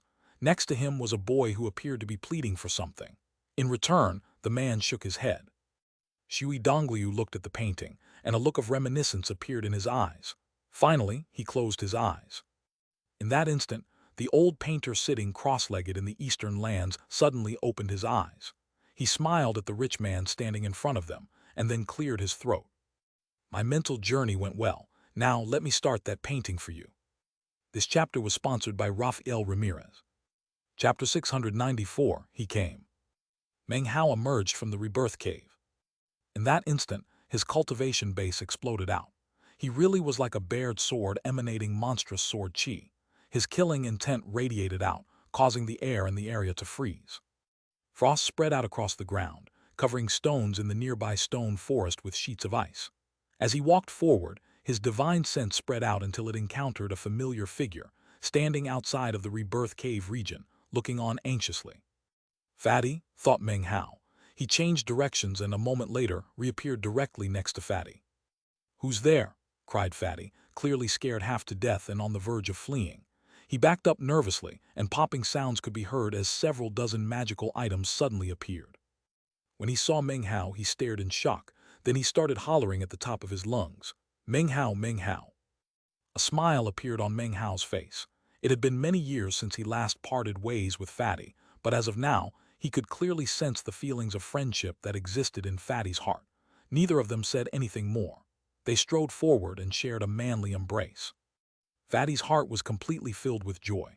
He looked at Meng Hao and then thought back to everything that had happened in the Reliance sect. All of a sudden, he remembered Su Qing and his face fell. "You have to go save elder sister Su." When Meng Hao heard this, his eyes flickered. What happened? Fatty hesitated for a moment and then shook his head. Nothing. It almost seemed like he wasn't willing to explain. Meng Hao was silent for a moment. He didn't ask any further questions but instead flew up into the air. Actually, he didn't need to ask anything else. All he had to do was go to the Black Civ sect, and he would naturally find the answers he sought. Fatty understood Meng Hao quite well, so seeing him flying away like that, it wasn't hard to guess what he was thinking. Fatty gritted his teeth and then yelled out, "Meng Hao, go save elder sister Su. Because she got that medicinal pill for you, she's now suppressed at the bottom of the Black Civ sect. The entire sect is working to dissolve her alive." Meng Hao jerked to a halt in midair, his eyes instantly turning blood red. "What did you say?" A preternatural fury and desire to kill roared through him. His body trembled and the air around him rumbled as if it were about to shatter. Fatty clenched his jaw. Having spoken up, he decided that he might as well explain everything. "Hurry up and go save her, soon. It's going to be too late." News leaked out that she is the first person in countless years to emerge from the rebirth cave. She risked everything to steal that medicinal pill, which she entrusted to me. I brought it here for her. In the end, the Black Civ sect captured her. They say that because she came out alive from the rebirth cave, her body is infected with its aura. The Black Civ sect patriarchs want to refine her into treasured medicinal pills, which they hope to consume and thereby acquire the aura of rebirth. The roaring in Meng Hao's mind was like that of millions of thunderbolts, all striking and exploding at the same time. Heaven and earth shook, and it felt as if his mind were about to explode into pieces. Meng Hao's killing intent exploded out with incomparable intensity. He thought back to what he had seen, to Su Qing delivering her life force to him. He thought about everything that had happened in their homeland, the state of Zhao. He thought about the grave she had dug and the gravestone. He thought about the determination in her eyes when she looked at him and murmured, "You live, I live. You die, I die." No other woman had ever treated him in such a way. No other woman cared about his life so much. Never. Meng Hao lifted his head up and let out mournful roar that caused the colors to fade away from heaven and earth. The clouds and wind churned, and the power of his cultivation base exploded out. A tempest kicked up, which swept out in all directions. The air in the area seemed about to collapse. Black Civ sect. If you dare to harm a hair on her head, I, Meng Hao, will tear your bodies to pieces and crush your bones into powder. I will not rest until you are exterminated. He waved his right hand and slapped his bag of holding, causing the war chariot to appear. He stepped inside. Immortal shows the way had also been restored to normal. He rotated it and sent some immortal chi out. The war chariot instantly vanished. Fatty watched him leave and then murmured, "Meng Hao, after everything Su Qing did for you if you let her down, it will be an intolerable injustice." Meng Hao's eyes shone with a horrific balefulness. His rage and insanity fused into his killing intent, which exploded with monstrous intensity. "Su Qing, wait for me. I'm coming to save you." "Su Qing, just hold on. I'm coming, I'm coming." His cultivation base was at the second severing stage, and he was in the eternal strata. He was the #1 figure under Tao seeking. He was qualified to do whatever he wished, and he was even more qualified to fight back against an entire sect. Even if it was the Black Civ sect. Even if it was the countless discarnate souls that existed in the depths of the land. Even if it was a super sect of the southern domain, the Black Civ sect. Meng Hao didn't consider those things. They weren't worth even thinking about. In a situation like this, if a man worried about whether or not he would win or lose, worried about his own life, then he was not even human. The war chariot sped along, screaming through the air. The wind itself seemed to be filled with memories. Meng Hao saw the events at Mount Daqing. He saw the Reliance sect. He saw the things that happened in the Blessed Land. He saw the Black Civ sect and the Rebirth Cave. He saw all of the times he and Su Qing had been together. The images floated there in the wind in front of him. He saw Su Qing's gentleness, her simplicity, her determination. All of those things were now rooted deeply in Meng Hao's heart. Most moving of all was how she had sacrificed her own life force for him. It caused his heart to fill with stabs of pain.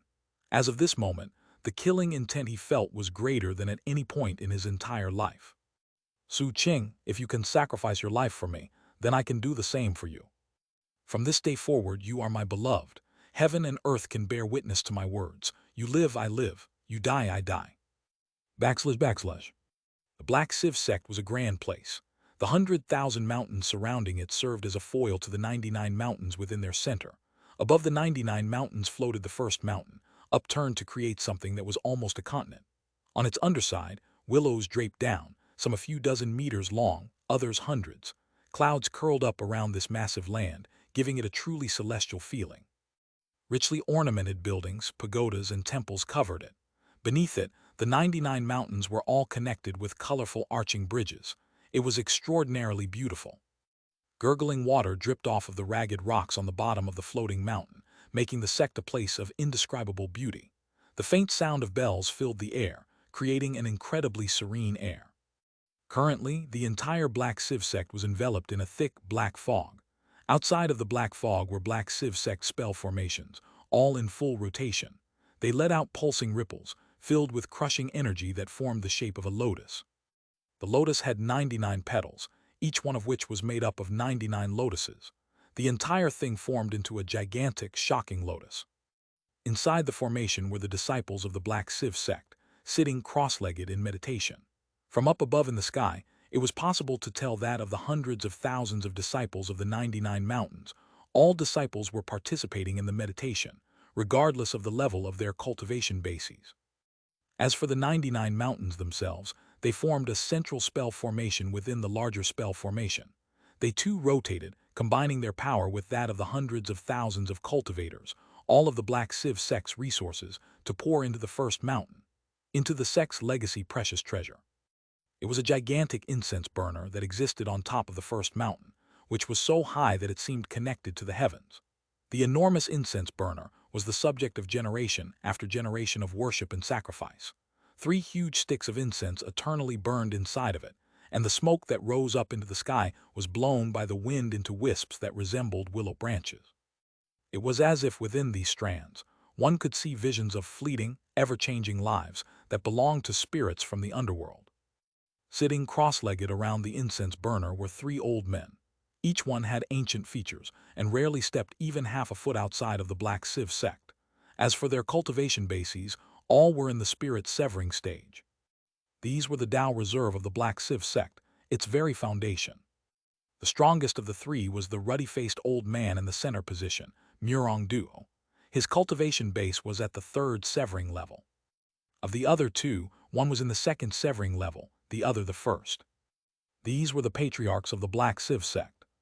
They sat cross-legged, using the power of the spell formation, and thus the power of all the cultivators of the sect to operate the sect's precious treasure and refine the person inside of it into medicinal pills.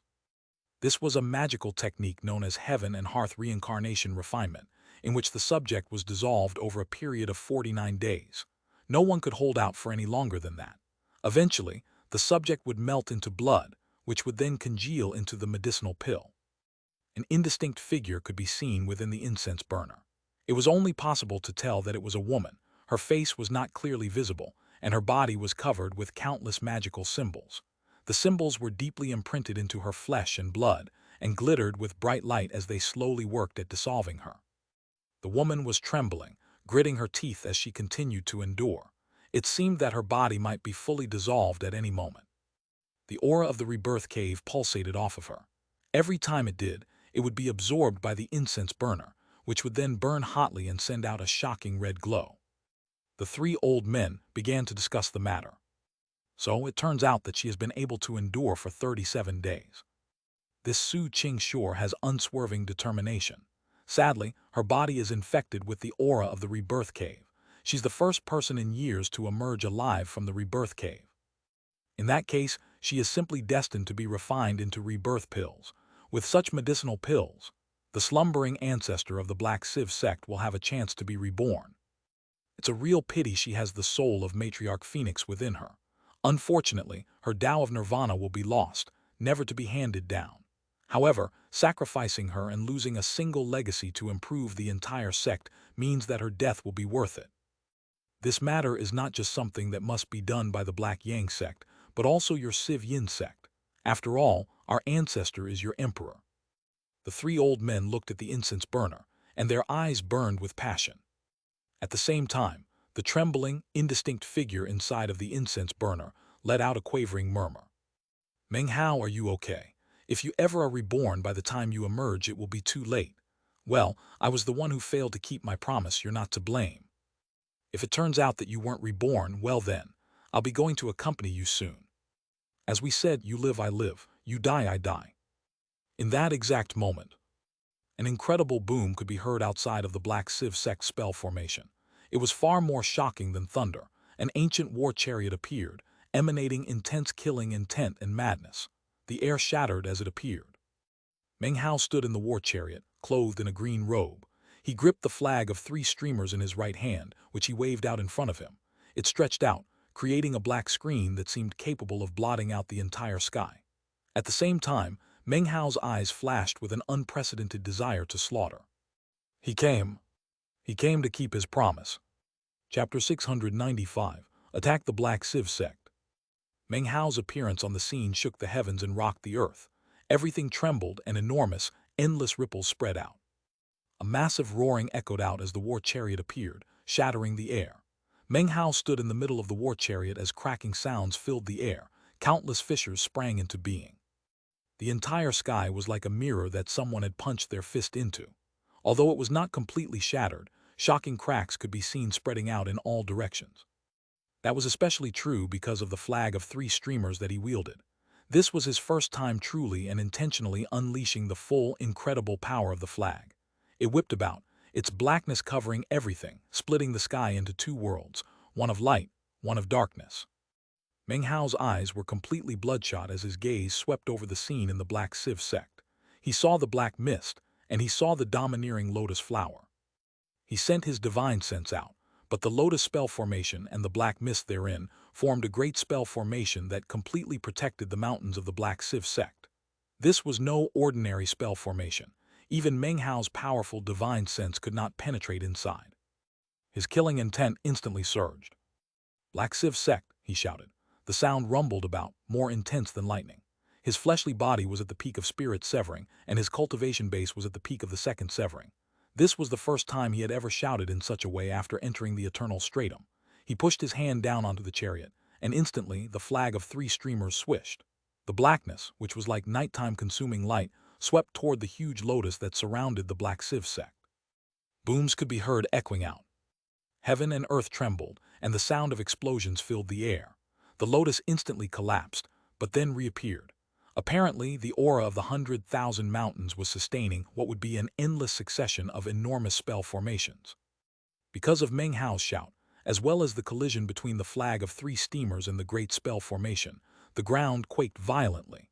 The sounds merged together, creating a shocking barrage that rattled out in all directions, even into the black mist within the Black Sieve sect.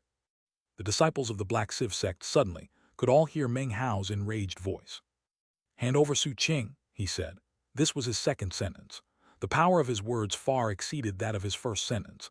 An even more shocking rumbling shook everything. The lotus dimmed and the mist seethed. All of the Black Sieve sect disciples felt their minds trembling violently. The beautiful palace buildings began to shake, and some even collapsed under the power of Meng Hao's voice. The eyes of the Black Sieve sect disciples in the 99 mountains went wide with shock. The 3 old men who sat cross-legged around the incense burner on the first mountain opened their eyes. Bright glows could be seen. Spirit severing. Second severing. A powerful expert. When they exchanged glances, they could all see the serious look in each other's eyes. We only activated the spell formation to be prepared for all contingencies and to prevent other sects from detecting what was happening. Who is this stranger? It doesn't matter who he is. Even if he's a spirit-severing expert, now that he's come to the Black Sieve sect, he'll be forced to drop to his knees in front of us. The 3 men muttered to themselves for a moment before the third severing old man gave a cold snort. He can't even get inside. Continue with the dissolving. Surrounded by rumbling sounds, the hundreds of thousands of Black Sieve sect disciples once again continued with their refinement, causing the incense burner glowed bright red. As for the figure inside, when she heard Meng Hao's voice, she suddenly trembled. He came. Outside of the Black Sieve sect spell formation, Meng Hao's eyes were completely shot with blood. He raised his hand and caused the flag of 3 streamers to swish through the air. Blackness roiled out to slam into the Black Sieve sect spell formation. The incredible booms continued to rattle out. The great lotus spell formation suddenly rotated, causing the power of heaven and earth to emanate out. The power was indestructible, seemingly eternal. No matter what Meng Hao did to cause the formation to collapse, it would instantly restore itself. A short period of time passed in which it seemed nothing would work. The disciples of the Black Sieve sect were now starting to calm down and focus on their orders from the sect. The dissolving continued.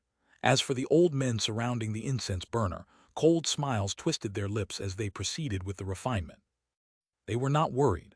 The protective spell formation was so powerful that nothing could compare to it, except perhaps a Tao-seeking cultivation base. Any spirit-severing expert who tried to break through the formation wouldn't be able to do so unless they spent months trying.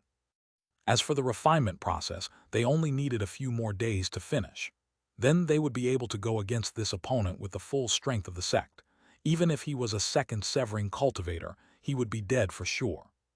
"How rash and ridiculous," said the third severing old man, his voice cool.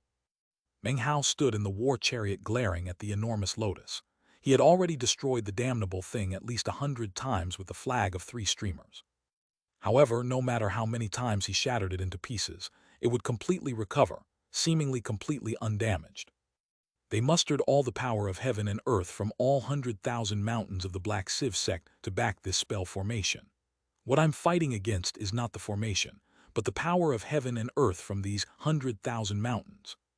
If the power of heaven and earth doesn't break up, then the formation cannot be pierced. If only I could use just a bit of Tao-seeking power to force the spell formation to reach its limit. Break it at least 10 times in a row, to the point where the spiritual energy from the 100,000 mountains can't keep up. Then I can see its weak points. One point of weakness is all I need to completely shatter it.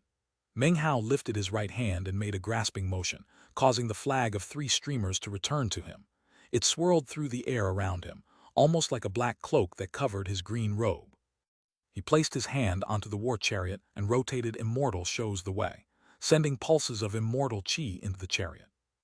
Unfortunately, I don't have the power of Tao-seeking. Even the flag of 3 streamers can't smash through this succession of spell formations. Well then, I'll just have to bash it head-on. A light of madness shone in Meng Hao's eyes. He would not attempt to pierce it. He would smash head-on into the formation. The war chariot began to thrum, and countless magical symbols appeared, along with numerous roaring wild beasts that began to pull it forward into a charge. The incredible speed was difficult to describe. In the blink of an eye, the war chariot had left its original position and was shooting like a meteor directly into the lotus, bashing into it. The lotus instantly fell apart, but almost at exactly the same time began to reform. However, the war chariot continued onward, charging forward without stop. It was like a sharp sword, stabbing madly, allowing no time for the spiritual energy of the 100,000 mountains to rush forward. Ninth anima, roared Meng Hao. His body was powerful to the extreme and his cultivation base exploding with full power. Although this was not the power of Tao seeking, he was eminently qualified to be called the #1 figure under Tao seeking. Boom! The war chariot shot forward another 300 meters. Meng Hao's body trembled and vast pressure bore down on him. However, nothing could prevent him from advancing. Nothing could stand in the way of the war chariot. It was like a caged animal that roared as it charged forward. The further they got, the greater was the pressure that weighed down on them.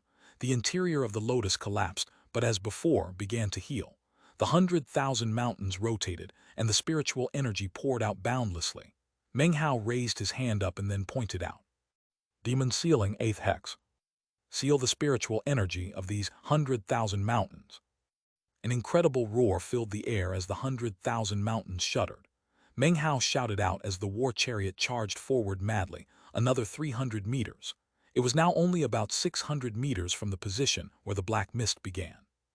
It was at this point that violent shaking overtook the 100,000 mountains. Some of the outermost mountains, perhaps 1,000 in total, began to split and crack and then directly exploded. They simply couldn't endure the way Meng Hao fought back against them. After having their spiritual energy sealed, a backlash occurred that instantly shattered them. As thousands of huge mountains collapsed in the Black Sieve sect's 100,000 mountains, the faces of the disciples of the Black Sieve sect fell. As for the 3 old men who sat next to the incense burner, their pupils constricted. One of them gave a cold snort, then lifted his hand up and pointed out. Send 10,000 disciples to form a spell formation. Use deadly force. If they're capable of killing him, kill him. If they can't kill him, delay him for 3 days. In response to his words, a group of 10,000 disciples flew up into the air. They shot through the black mist and then entered the lotus spell formation to sit down cross-legged on the lotus's inside. They unleashed their cultivation bases as they took control of the lotus spell formation. In unison with their actions, the lotus spell formation began to rotate, sending out pulses of killing will. In the blink of an eye, innumerable lotus petals flew out, sweeping toward Meng Hao like sharp swords. The lotus petals almost looked like rain, filled with a desire to kill. However, before they could even get near to Meng Hao, his eyes radiated murder and madness. He pushed the war chariot onward, then waved his wide sleeve. The flag of 3 streamers shot out, sweeping out with echoing booms. The 10,000 disciples who had just emerged from the black mist trembled and began to cough up blood. As for Meng Hao and the war chariot, they shot forward with urgency, fighting back against the pressure which weighed down.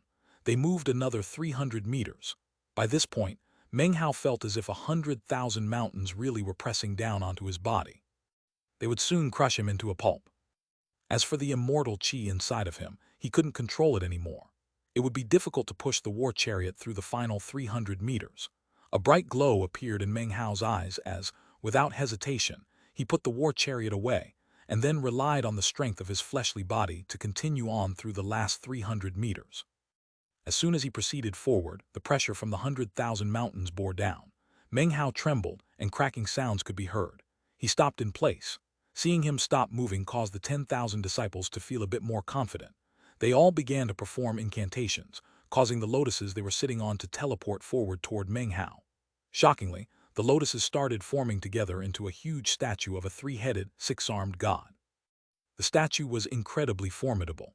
Not only did it have 3 heads and 6 arms, but lotuses swirled around it, and it was formed from 10,000 people. The 3 heads all looked at Meng Hao, and the 6 arms all pointed directly at him. "Screw off from this place," roared the statue with the combined voices of 10,000 people. Meng Hao looked up with a vicious smile. The killing intent in his eyes was thick, and his desire to slaughter suddenly surged even higher. Ninth anima, 2nd spirit severing cultivation base, eternal stratum. All of this thrummed inside of Meng Hao. He strode forward, clenching his right hand into a fist. 1 man versus a great spell formation, and 10,000 enemies. "Time to break you," he cried. This chapter was sponsored by Sid from India, Roman Sivajanovic, Hiu Fan Trung, Jonathan Tanomiharja, Christopher Choi, and Daniel Jackson.